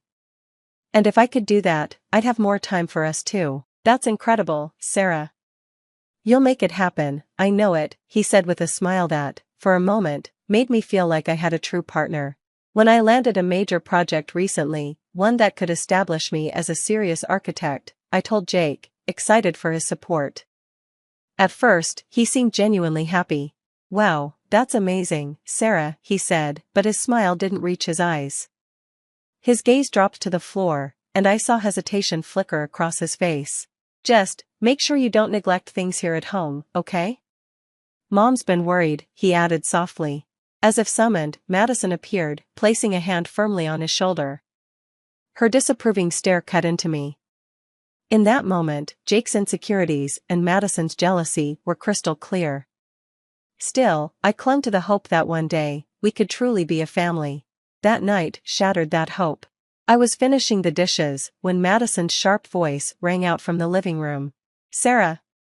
Come here, right now." The harshness in her tone made my shoulders tense. I sighed, braced myself, and walked into the room. The smell of alcohol hung heavy in the air. Jake sat stiffly on the couch, looking visibly uneasy, while Madison wore a smirk of satisfaction. "So, Sarah," she began, her voice dripping with venom. "Are you really going on business trips, or is it something else?" The accusation hit me like a slap. For a moment, I was too stunned to respond. My throat tightened, but I forced myself to remain calm. Then she pulled out a piece of paper, a divorce petition. Jake's signature was already scrawled across the bottom. My heart pounded as I stared at it. His familiar handwriting blurred in my vision. "We're keeping it ready, just in case you step out of line," Madison said with a mocking smile. "I know some legal experts, you know." Her smugness felt like ice spreading through my veins. My hands shook as memories flooded my mind, our wedding day, the home we'd built together, the small moments that had once brought us joy. "Jake," I whispered, my voice trembling. "What is this? Is our marriage so meaningless to you?" Jake refused to meet my eyes. "Well, Mom's just worried. And you're gone so often now, see?" Madison cut in, her voice smug. "Even Jake agrees. All those business trips, leaving the house in shambles." I looked at him, searching for any sign of the man I'd married. But instead, all I saw was a boy too afraid to defy his mother. For years, I had kept this house running, taking care of both of them. And now, after everything, this was my reward? Madison scoffed. "Busy, busy, always so busy. Jake, you even told me yourself you're fed up with her being gone all the time." Jake flinched, but didn't deny it. "I mean, yeah, I did say that," he admitted, looking like a scolded child. Something inside me broke. The man I had trusted with my heart had chosen his mother over me time and time again. But even as anger and heartbreak surged through me, I refused to let Madison see my pain. I didn't sign the papers that night. I couldn't. Not yet. I wasn't ready to walk away from my marriage without fighting for it, one last time. I left for a 2-week work trip to Dubai, hoping that some distance would help me clear my head. During my trip, an email arrived that stopped me in my tracks. Miss Green, congratulations! Your project has been shortlisted for this year's International Architecture Award. You are the first American woman to reach this level. My heart raced with pride and excitement. Dad's words echoed in my mind. Architecture has the power to heal, to bring people together. As my taxi wove through Dubai's dazzling streets, I imagined Jake's face when I told him. Surely, this would finally make him understand how much my career meant to me. Maybe this time, he'd be proud. But when I arrived home that evening, I heard laughter coming from the living room. I pushed open the door, catching Jake's voice mid-sentence. Oh God, I wish she'd just disappear. I can't stand living on edge every single day. Madison's syrupy sweet voice followed, laced with venom. Then why don't we make her go?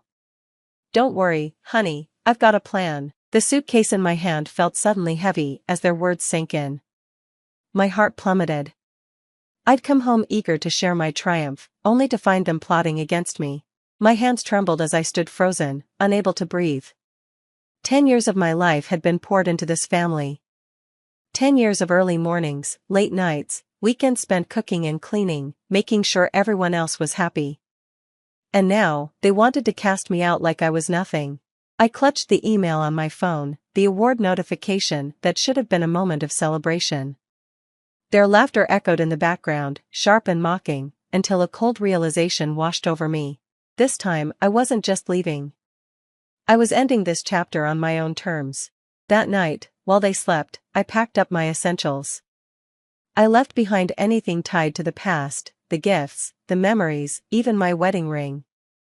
Quietly, I slipped out the door, whispering a final farewell. 2 days later, I requested a meeting with Jake and Madison at a luxury hotel downtown. The 30th floor conference room overlooked the city, a perfect backdrop for what was about to unfold. Dressed in a sharp suit, I arrived early, meticulously laying out documents on the table, my award notification, project contracts, and signed divorce papers. When Jake and Madison walked in, their faces were a mixture of confusion and unease. Jake looked disheveled, his shirt wrinkled, while Madison's usual smugness had given way to suspicion. Please, sit. What's all this, Sarah? Madison asked, her tone dismissive. Some kind of last-ditch effort? I remained calm, meeting her gaze. I wanted you both here for closure, and to clarify a few things.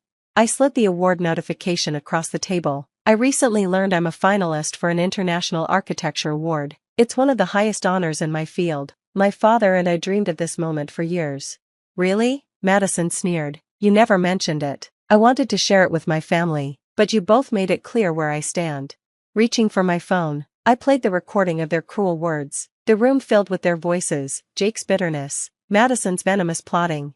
Jake looked horrified. Sarah, that was taken out of context. There's no misunderstanding, I interrupted. I know exactly how you feel about me. I slid the signed divorce papers across the table. It's over. Jake reached for my hand, desperation in his eyes. Sarah, wait. Madison's composure shattered. Good riddance. You think you're better than us, because of some fancy job and an award? No, Madison, I said, my voice firm. I don't think I'm better than you, but I do know my worth, and it's not here. With that, I gathered my things and walked away, leaving them both in stunned silence. As I stepped into the elevator, I felt the weight of years of disappointment lift. 1 month later, I began my new life in a high-rise apartment overlooking the city. The building, a reflection of my passion, featured elegant architecture and stunning views, an embodiment of everything I loved about design. Every morning, I'd stand by the window, coffee in hand, and marvel at the vibrant city below. This life was mine, built on my terms. I reconnected with old friends, took on exciting new projects, and opened my own architecture office downtown. My work thrived, and I embraced the thrill of each new challenge. At the International Architecture Awards, when my name was called as the winner, the applause was thunderous. Standing on stage, holding the award in my hands, I felt a surge of pride and nostalgia. This moment was everything my father and I had dreamed of. Every painful experience had shaped me into someone stronger, independent, and unshakable. As I gazed out over the audience, I knew I was exactly where I was meant to be. The weight of the past had finally lifted, and the world ahead was full of possibility. The world was my canvas, and I was ready to design a life truly worth living.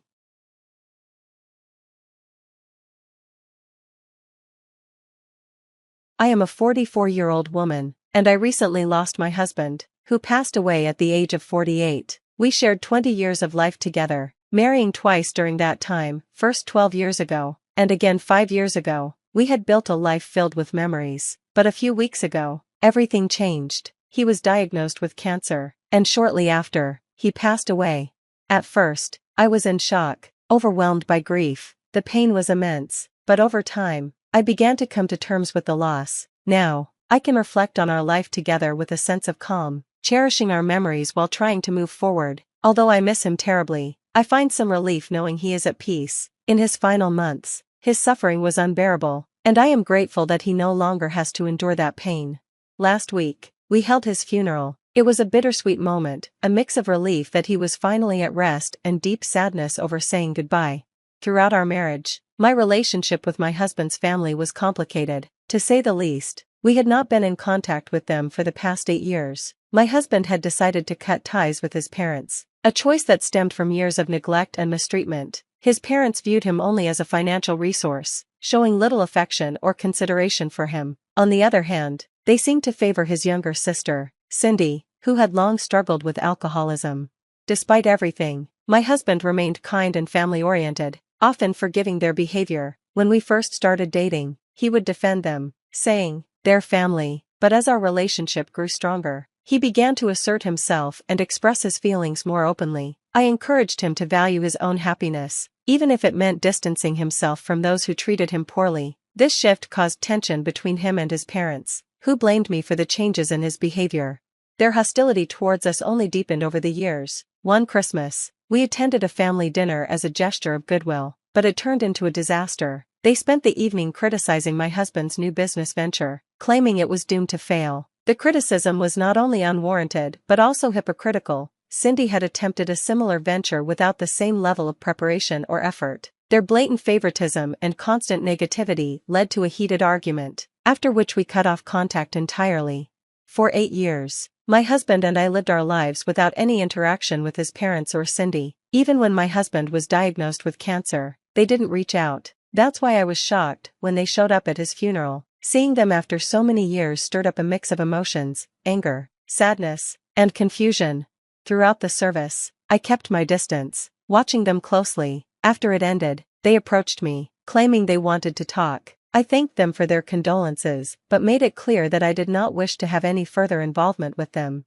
They didn't take the hint. Dropping their facade, they insisted they had something important to discuss. I told them to wait until everyone else had left. My curiosity got the better of me. I needed to know what they wanted after all this time. I decided to listen to my in-laws outside the funeral venue. Cindy had left with the other attendees, so it was just the 3 of us. They began by explaining that they had debated visiting my husband during his hospitalization but ultimately decided against it because his condition had worsened significantly. They claimed they didn't want to burden him further, but their excuse rang hollow. Their son had been dying, and their absence spoke volumes. I told them curtly that excuses were unnecessary and asked them to get to the point. It had been an emotionally exhausting day, and I didn't have the energy to entertain them any longer. My directness seemed to catch them off guard, but I thought it was entirely appropriate given the circumstances. I assumed they wanted to say a proper goodbye to their son, though I also suspected they had ulterior motives, perhaps involving his inheritance. They soon confirmed my suspicion. They tentatively broached the topic of my husband's estate, but I immediately informed them that they had no claim to anything. My husband had made his wishes clear long before his passing, and all legal arrangements had been finalized. I was to take over his affairs completely, a decision he made with full clarity and conviction. Undeterred, they pressed further. They asked if Cindy could somehow be involved in his business. When I firmly refused, they shifted their focus, asking if they could at least inherit some real estate, specifically our home. They argued that the house was too large for me to live in alone and suggested they could move in and rent out their current home to supplement their income. Their audacity was staggering. After 8 years of no contact, they had shown up at the funeral, only to make such an outrageous request. This house was something my husband and I had poured our hearts into designing and building together. I was livid. I shouted at them to leave, unable to contain my anger. Their entitlement, combined with their years of neglect and mistreatment of my husband, was too much to bear. When I raised my voice, they tried to justify their behavior, claiming they only wanted a calm discussion. They even demanded I show respect to my elders. But I didn't back down. I coldly reminded them that their behavior at the funeral, like vultures circling a fresh grave, was disrespectful, both to me and to their deceased son. Furious at my rejection, they began threatening to sue for a share of my husband's estate. I quickly countered, reminding them that a will existed and everything was legally binding. My husband had taken great care to ensure that his wishes would be honored, even in the face of such challenges. He had anticipated this exact situation, and he had explicitly left them nothing. Their anger turned to blame. They accused me of manipulating their son and cutting them out of his life. I was appalled by their lack of accountability. They refused to acknowledge that it was their own actions, years of neglect, favoritism, and mistreatment that had driven a wedge between them and their son. By the time they finally left, I was too furious to think clearly. It wasn't until I arrived home that I remembered the video my husband had recorded for his parents before his death. A month prior, we had prepared it together, knowing that this day might come. After a few days of rest, I decided to deliver the video in person. Driving to their house, I felt a mix of determination and dread. When they opened the door, they were visibly surprised to see me. I calmly explained that my husband had left a message for them and asked to come in. Reluctantly, they agreed, and we sat in their living room, though I could tell they wanted to shut me out. Their curiosity kept them from turning me away. I played the video. In it, my husband spoke directly to his parents, criticizing the way they had treated him throughout his life. He recounted their favoritism toward Cindy, their dismissive attitude toward his efforts, and their failure to support him, even during pivotal moments like his high school years and his startup ventures. He reminded them of how they had refused to pay for his college education while sparing no expense for Cindy's whims. He also spoke about their neglect during his illness. Their absence during his final months only solidified his belief that they cared more about themselves than their son. He made it clear that leaving them out of his will was deliberate and fitting. He told them not to trouble me, as I was his true family, the only person who had stood by him unconditionally. As I watched the video, tears streamed down my face. Hearing him defend me so passionately, even after his death, filled my heart with both sorrow and pride. When the video ended, my in-laws sat in stunned silence. For once, they had no response. After showing my in-laws the video, I calmly stood up and said, "Even if you sue, I will use this video as evidence. My husband chose to cut ties with you due to your years of mistreatment. Blame yourselves, not me." Instead of accepting responsibility, they accused me of being cruel for showing them the video while they were grieving. They even suggested I had edited the footage, inventing baseless theories to avoid facing their guilt. When I stated I had no obligation to prove anything, they called me selfish, claiming I didn't deserve what my husband had left me. Their accusations were confused and contradictory. Since then, I've questioned whether it was right to show them that video. While their behavior had been appalling, they were still his family. A part of me regretted exposing them to his harsh truths. A week has passed since that visit, and they have yet to contact me directly. However, my husband's lawyer informed me that they have decided to contest the will. Their decision didn't surprise me. I anticipated it after the way they reacted. Still, I knew their lawsuit would amount to nothing. The will was clear and legally sound.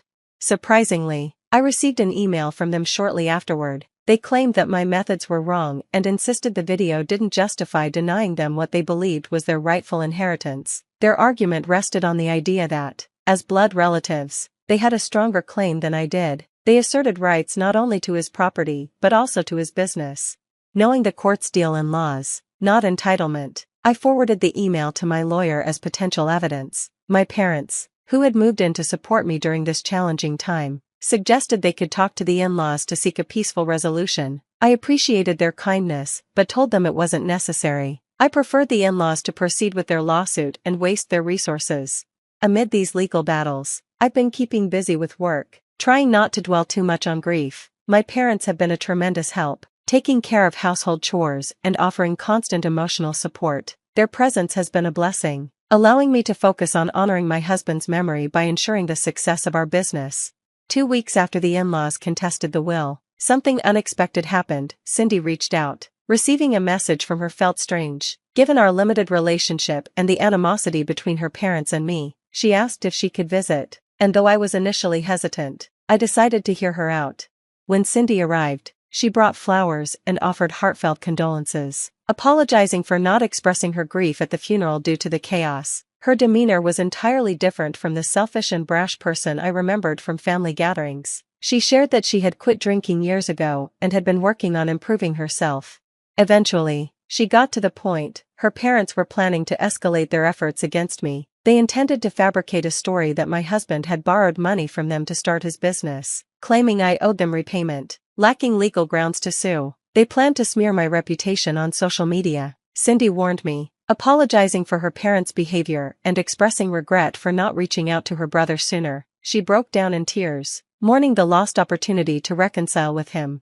My father comforted her, offering tea and kind words. Once she calmed down, I reassured her that her efforts to change were meaningful and that her brother would have appreciated them. Cindy left looking more at peace, and I found myself forgiving her. Reflecting on the situation, I realized both Cindy and my husband had suffered from their parents' neglect and favoritism. Neither of them had experienced the love and support they deserved.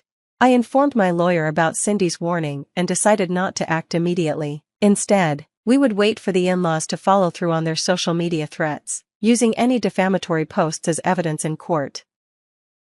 As expected, they eventually made a post, spreading lies about my husband and me. I immediately sent them an email warning of legal action for defamation, though I secretly hoped they would keep the post up for evidence. Realizing they were in a losing battle, especially with Cindy siding against them, they quickly deleted the post. Despite this, they continued to assert their intent to fight for my husband's estate. Exhausted by their antics, I blocked their email address. If they wished to continue their futile efforts, so be it. Their isolation, compounded by losing Cindy's support, was punishment enough. Meanwhile, I've been focusing on my work and future. Though I miss my husband deeply, I find solace in fulfilling the dreams we built together. With my parents by my side and Cindy seemingly on a path to redemption, I feel more hopeful. As for my in-laws, I wish them peace from afar. Perhaps, in time, they will reflect on their actions and find a way to heal.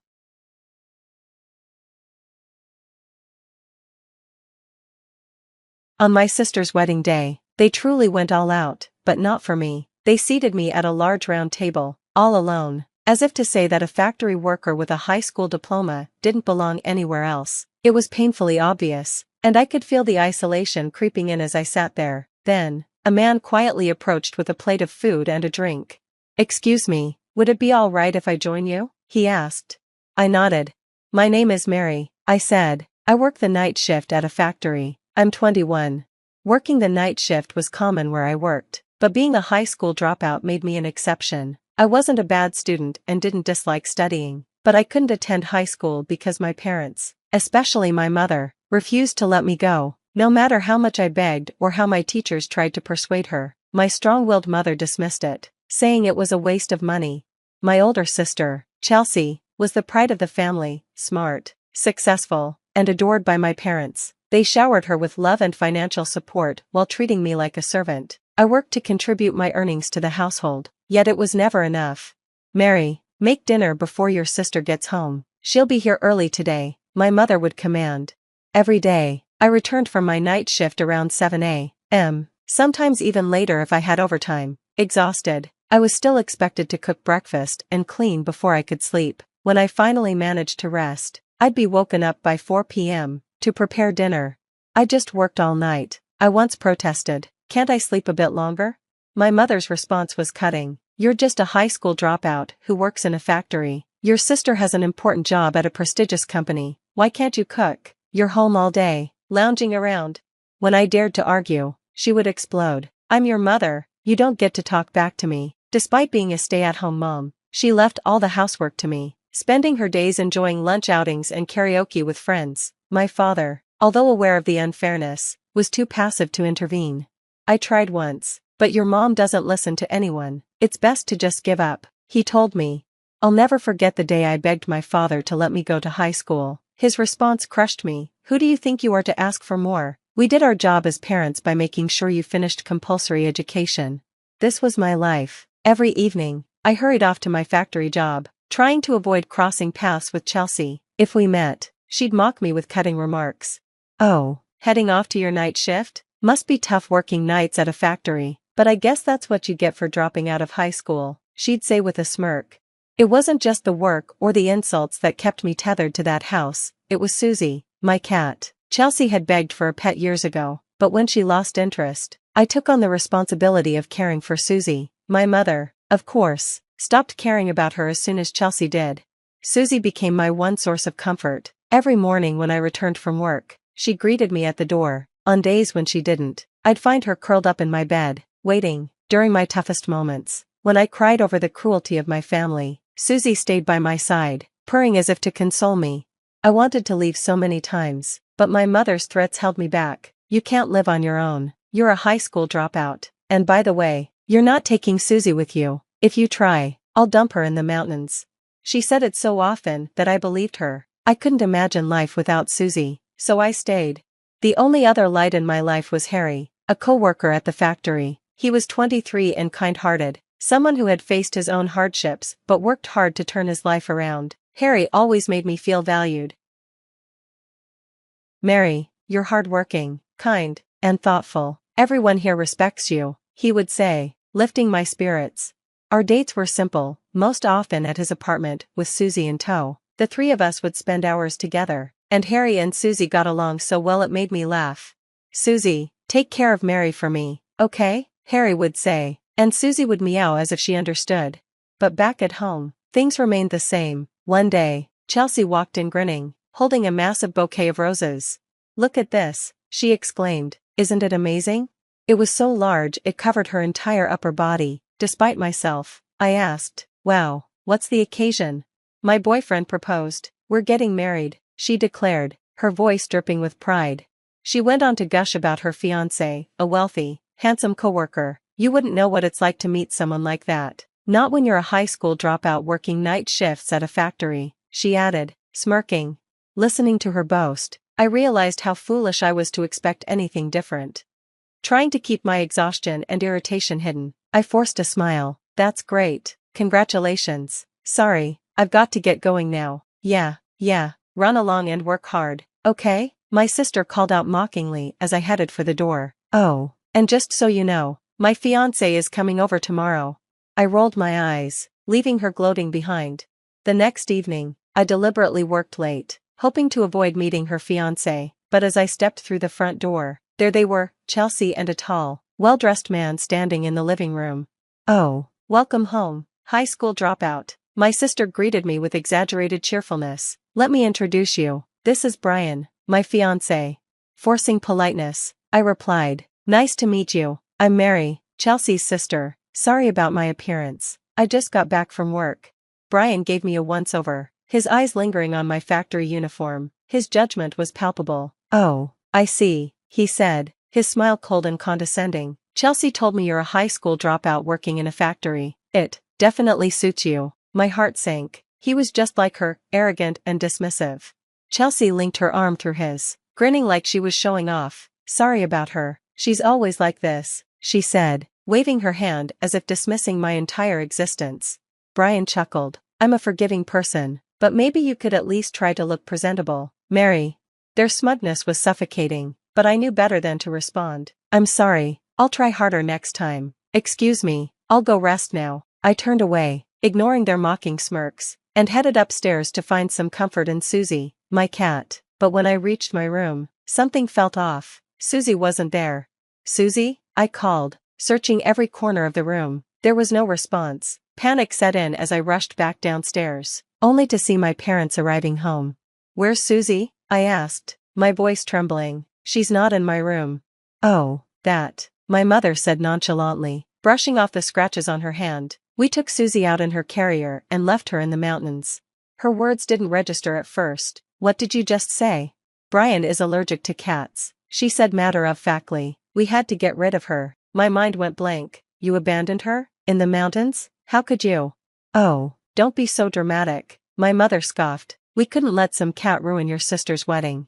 All the anger and pain I had bottled up over the years erupted. "Susie was part of this family. You always put Chelsea first. Don't you care about anyone else?" I screamed, tears streaming down my face. For the first time, my mother looked startled. She wasn't used to me standing up to her. "What's going on here?" Chelsea and Brian entered the hallway, clearly amused by my breakdown. "Thanks for getting rid of the cat for me," Chelsea said smugly. "Much appreciated." "How could you let them do this?" I turned to her, furious. Why didn't you stop them? I'm allergic to cats, and I don't even like them, she said with a shrug. My blood boiled. Susie was more family than any of you will ever be. Chelsea rolled her eyes. It's just a cat, get over it. You can always get a new one. I collapsed onto the floor, sobbing uncontrollably. My mother, clearly annoyed, shoved past me. Stop crying and making a scene. You're so dramatic. My father, who had been quiet, finally spoke up, his voice filled with regret. If you go about 20 minutes into the mountains from the entrance, that's where we left her. What? I asked, stunned. I didn't want to do it, but your mother insisted, he said softly. For the first time in my life, I heard him apologize. Despite my exhaustion, I jumped to my feet and bolted out of the house. On the way, I called Harry, my coworker and closest friend. Mary, what's wrong? Why are you crying?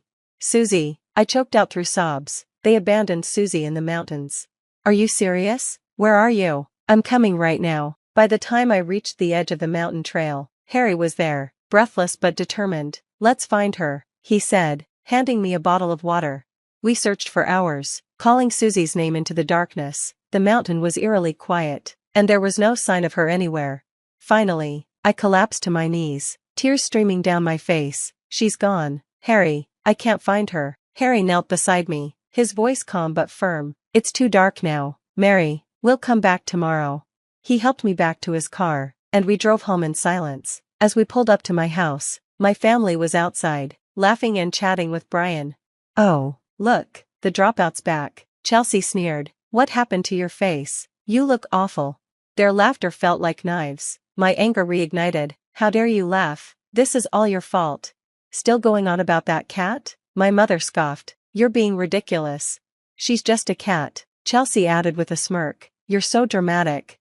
I'll never forgive you, I spat, my voice trembling with rage. Harry stepped in. This is unbelievable. Mary, you're not staying here another minute. Pack your things, you're coming with me. Who's this? Brian smirked. Your boyfriend? Didn't know someone like you had one. Harry shot him a cold glare. Actually, I graduated high school, and I'm not here to argue with you. Mary, let's go. I rushed inside and packed the essentials while my family continued to mock me. As I returned to the car, my mother tried one last time. Are you really leaving? Who's going to cook and clean? Harry answered for me. That's for you to figure out. She's done enough. My father spoke up again, his voice subdued. Just let her go. She's been through enough. Without another word, I left. As Harry drove us away, I made a silent vow. I'd never look back, and I'd make a better life for myself.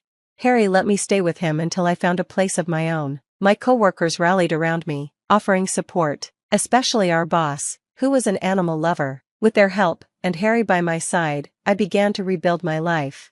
When I told my factory boss about what had happened, he was livid. If your mother comes here again, I'll have her arrested, he growled. With his muscular build and commanding presence, I knew my mother wouldn't dare show up at the factory again after his warning. Meanwhile, Chelsea and my mother kept calling me, demanding that I attend the wedding. I ignored every single message. Eventually, the wedding date was set, and I realized the day I had been waiting for had finally arrived. Harry, I said one evening, my sister's wedding is coming up. Are you going to go? Of course, I wouldn't miss it, he replied, a glint of determination in his eyes. When the wedding day arrived, I was prepared. Brian's family hadn't met me before because I'd skipped the initial introductions. Chelsea had told them I was too embarrassed to attend because I was a high school dropout. She even sent me a message instructing me to stick to that story. During the reception, I made polite conversation with Brian's family, who were kind and understanding. They reassured me that education wasn't everything. Meanwhile, my mother, Chelsea, and Brian were busy playing the roles of the perfect family, putting on their best performances for the guests. When I took my seat for dinner, I saw they had seated me at a large round table all by myself. It was a deliberate move, their way of belittling me yet again. We figured you'd be more comfortable on your own, Chelsea said with a smirk, considering how nervous you'd get around people with real educations. I heard whispers from the nearby tables, but I didn't care. I calmly ate my meal, ignoring the humiliation. Then, a man approached with a plate and a drink.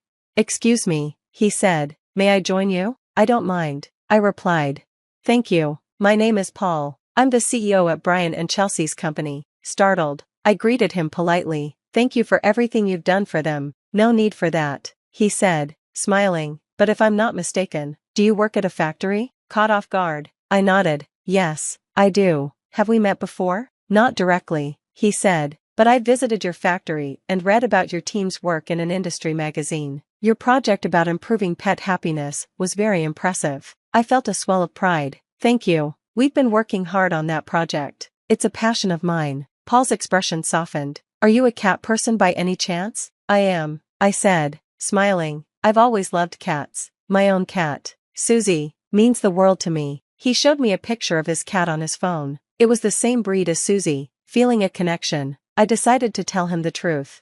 Paul, I began, my sister hasn't been honest with you. Those pictures of Susie that she showed you? They're not hers. She took them from my phone. And because her fiancé is allergic to cats, they abandoned Susie in the mountains. Paul's face darkened. They abandoned a cat? I nodded, my voice trembling. Yes, they put her in a carrier and left her in the woods to die. My parents helped them, and neither Chelsea nor Brian showed any remorse. They even thanked my parents for doing it. Paul's jaw clenched in anger. I gave your sister a chance at her job because I thought she loved animals. This is unacceptable. Just then, Chelsea and Brian walked past our table. Paul, what are you doing here? Chelsea asked nervously. I was just having a very enlightening conversation with your sister, Mary, he said, his tone icy.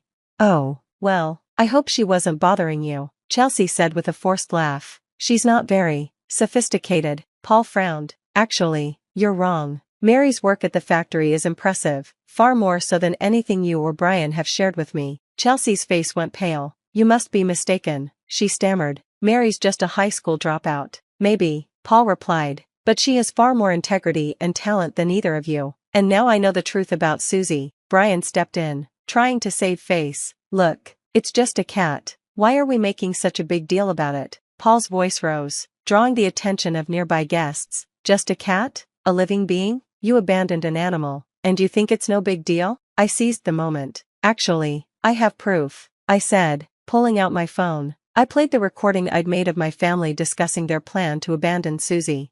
The room went silent as the audio played. Paul's face turned red with fury.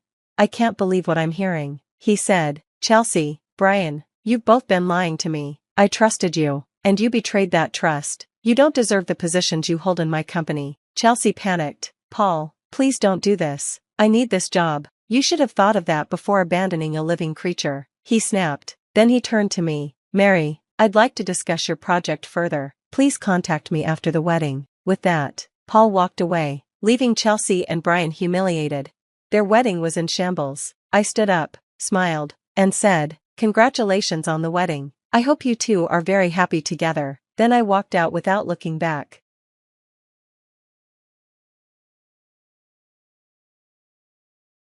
My quiet son, Michael, whom I once thought might remain a bachelor forever, surprised me with his first romance just before turning 36. When I met her, a polite and charming young woman named Emily, I was immediately taken with her. Watching them move steadily toward marriage felt natural, and I was more than happy to support them every step of the way. But our days of happiness were short-lived, interrupted by a tragedy that shook our family. My beloved younger sister, Ellen, passed away unexpectedly. The loss was devastating, and it affected all of us in different ways. Emily's behavior, however, changed drastically afterward. On the morning of Ellen's funeral, as I was dressing, Emily entered the room, carrying a steaming pan of food. Without warning, she dumped its contents on me and said coldly, "If you're leaving, don't bother coming back." Stunned, I could only reply, "Fine," before she turned and left, returning to her family home. While she was gone, I made the difficult decision to remove all her belongings and sell the house. When she found out, she said nothing, just cold, stony silence. My name is Sarah Thompson. I became a widow at 52 when my husband passed away 9 years ago. Since then, I've lived with my pride and joy, my son, Michael. He's a kind, compassionate man who works for a prestigious company. Michael is the type who can't ignore someone in need, but his shyness and inability to say no often leave him vulnerable to being taken advantage of. One incident from his childhood has always stayed with me. Michael was part of his school's science club, responsible for watering the flower beds on a rotating schedule. Even after his assigned week ended, he kept coming home late. Concerned, I asked him why. "I'm doing the watering shifts again this week," he explained. His classmates had asked him to cover for them. offering excuses like tutoring or stomach aches, and Michael, trusting and eager to help, had agreed. I gently cautioned him, "Sweetheart, some people might take advantage of your kindness. Not everyone is as honest as you are." With a calm expression, he replied, "Even if they're not honest, if I can help someone, that's enough for me." That selfless attitude has always defined Michael, though his kindness sometimes made him a target for unfair treatment. It also won him many friends who cherished his gentle nature. He excelled in school through consistent effort, earning high grades and exceeding my expectations. By graduating from a prestigious university on time, he landed a position at a leading firm, where he still works today. While other parents often worried about their children's struggles with school or friendships, I felt fortunate. Michael was a model son. He greeted our neighbors politely, worked hard, and made me proud every day. However, when it came to romance, Michael was reserved. He never brought a girlfriend home during his student years and remained single well into his 30s. After his father passed away, Michael worried about me living alone. "Mom, I'll move back home so you won't be by yourself," he said. He canceled his apartment lease, adding over 30 minutes to his commute, and moved back in with me. While I was grateful, I couldn't help but wish he'd find someone special to share his life with. Time passed, and I lacked the energy to push him toward dating, but just before his 36th birthday, I received wonderful news. While planning his usual simple birthday celebration, a dinner with his favorite dish and a small vanilla cake, Michael surprised me. "Actually, could we get a larger chocolate cake this time?" he asked. I was taken aback. Michael wasn't particularly fond of sweets, and a larger cake seemed excessive for just the two of us. "Oh, are we expecting a guest?" I asked casually. Blushing slightly, he nodded. "Yeah, I was hoping to invite someone over. There's someone I'd like you to meet." My heart soared. "That's wonderful. Let me know if there's anything they don't eat so I can prepare accordingly," I said, trying to sound calm. Inside, I was overjoyed. The next day, I reserved the cake and began preparing for the special day. I cleaned the house thoroughly and planned the menu with care. At 61, despite working part-time 3 days a week, I still had plenty of energy for the occasion.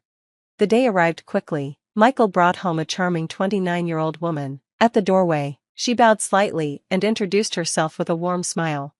"Nice to meet you, Mrs. Thompson. I'm Emily Davis. Thank you for having me over today. I hope it's not an imposition." "Not at all. We're thrilled to have you, though. You could have spent Michael's birthday just the two of you." "Actually, I insisted on meeting you," she said with a laugh. Michael had told me they'd been dating for 6 months, since her birthday had already passed by the time they met. This was the first special occasion they'd celebrated together. After inviting her in, Emily handed me a neatly wrapped gift from a paper bag. "Michael mentioned you have a sweet tooth. I hope you like these," she said. "Oh my, you shouldn't have. May I open it now?" She nodded, and I unwrapped the package to find an assortment of high-quality chocolates. "Since Michael isn't big on sweets, I thought you might enjoy them instead," Emily said, smiling. "I thought you might not buy them just for yourself," Emily said with a warm smile as she handed me the beautifully wrapped chocolates. "Oh, that's so thoughtful of you. Thank you, I'll enjoy these dearly," I replied, touched by her kind gesture. Her sincerity and polite demeanor endeared her to me immediately. Michael watched her every move, his face lighting up with a soft smile. It was clear he was smitten.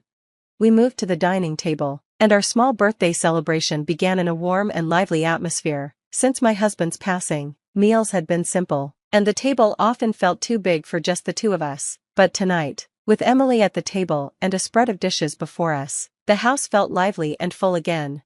Michael seemed to have a bigger appetite than usual, and Emily praised my cooking as she ate heartily, which relieved me. The conversation flowed naturally, and we laughed often. At one point, Emily's eyes lit up as the conversation turned to our home.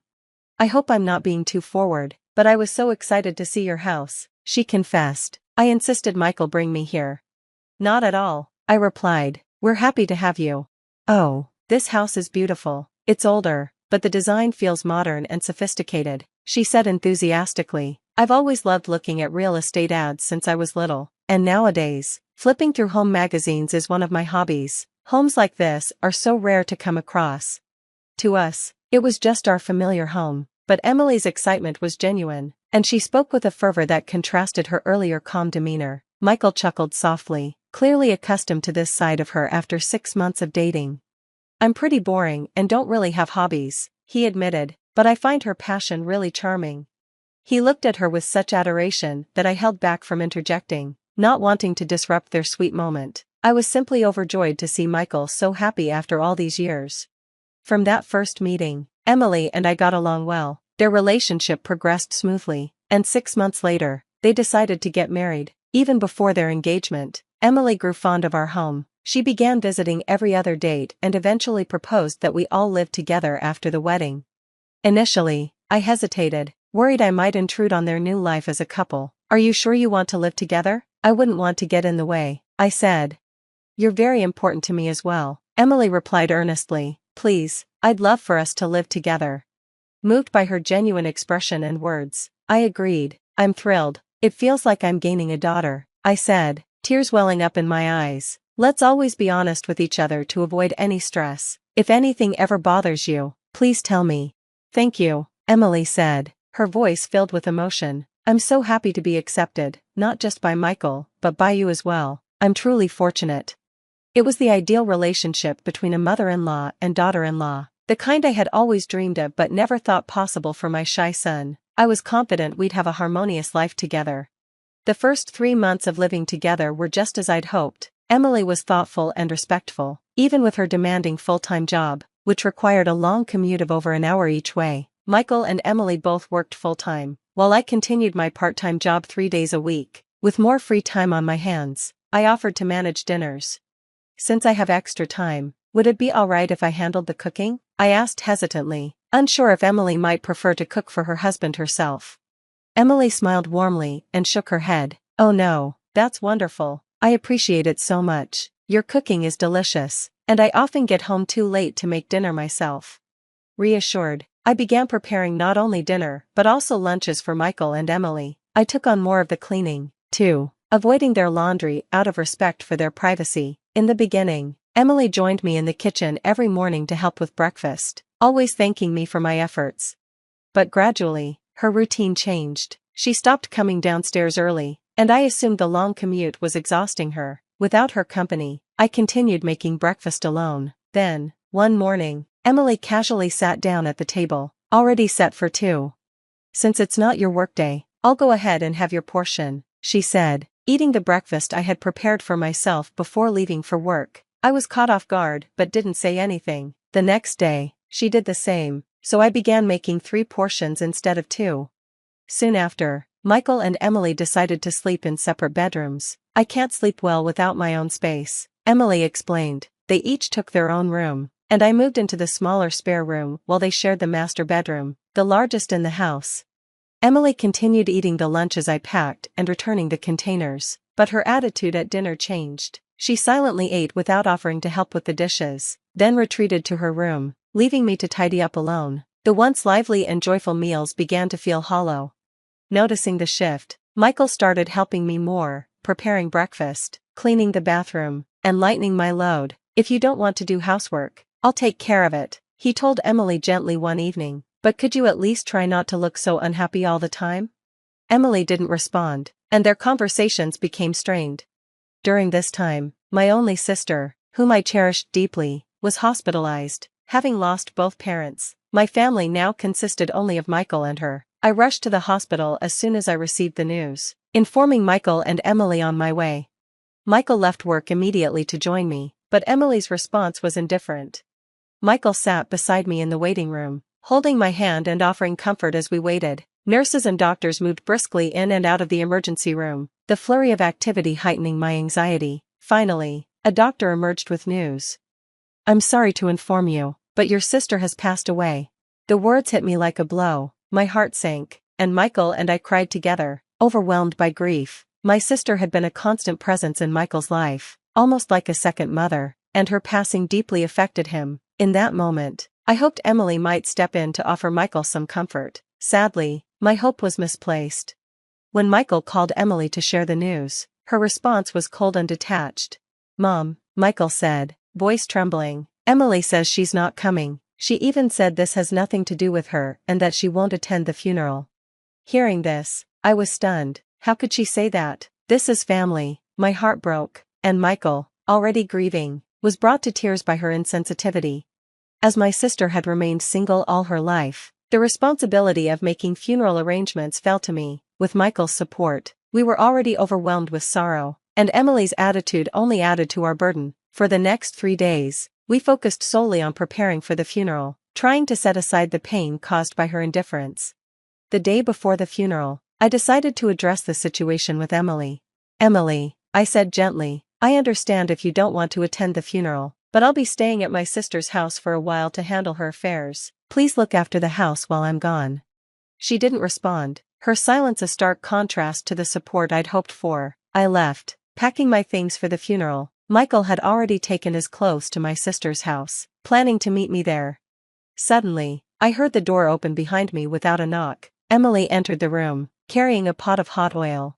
"Emily, what are you doing?" I asked, alarmed.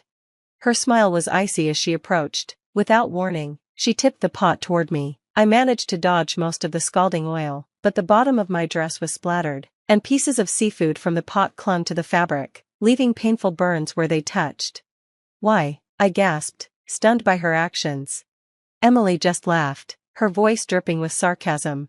"Oh, so you do know what this is? I thought it might be a little too fancy for someone like you." I couldn't believe her audacity. "Why waste all these ingredients? If you wanted something different for dinner, you could have just told me." Emily's laughter grew sharper. "Don't you get it? I'm sick of living with you. You said you'd stay at your sister's place, so don't come back." Her words stung, but I held my composure. "Fine," I said, storming out, shaken and stunned. As I reached the door, she called after me, "Don't bother cleaning up, either. This house will be mine soon enough." Tears streaming down my face, I rushed to the waiting taxi. At my sister's home, I changed into one of her dresses for the funeral, a bittersweet reminder of our bond. The funeral was somber but beautiful. I focused on honoring my sister's memory, setting aside my turmoil with Emily. After the service, Michael and I talked. "She could have seriously hurt me," I said. "I don't know who she's become." Michael's face was etched with pain. "Honestly, Mom, I've been doubting this marriage for months. After the service tomorrow, we'll figure out what's best for the future." We decided to focus on immediate family responsibilities, leaving thoughts of Emily aside for now. 2 days later, after saying a final goodbye to my sister, we returned to the house. Everything was exactly as we'd left it. Emily hadn't returned. Michael and I made a decision. We'd move out, clearing the house of all non-essential items, including Emily's belongings. During the move, I found a notebook wedged between the mattress and bed frame in her room. Reluctantly, I opened it. What I read shocked me. Emily had pursued Michael solely because of the family house. She had no genuine interest in him, only in the comfortable lifestyle she thought he could provide.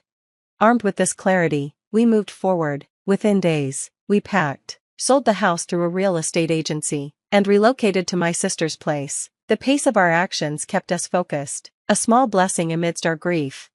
Just as we settled, Emily began calling persistently. After ignoring her for several days, I finally answered.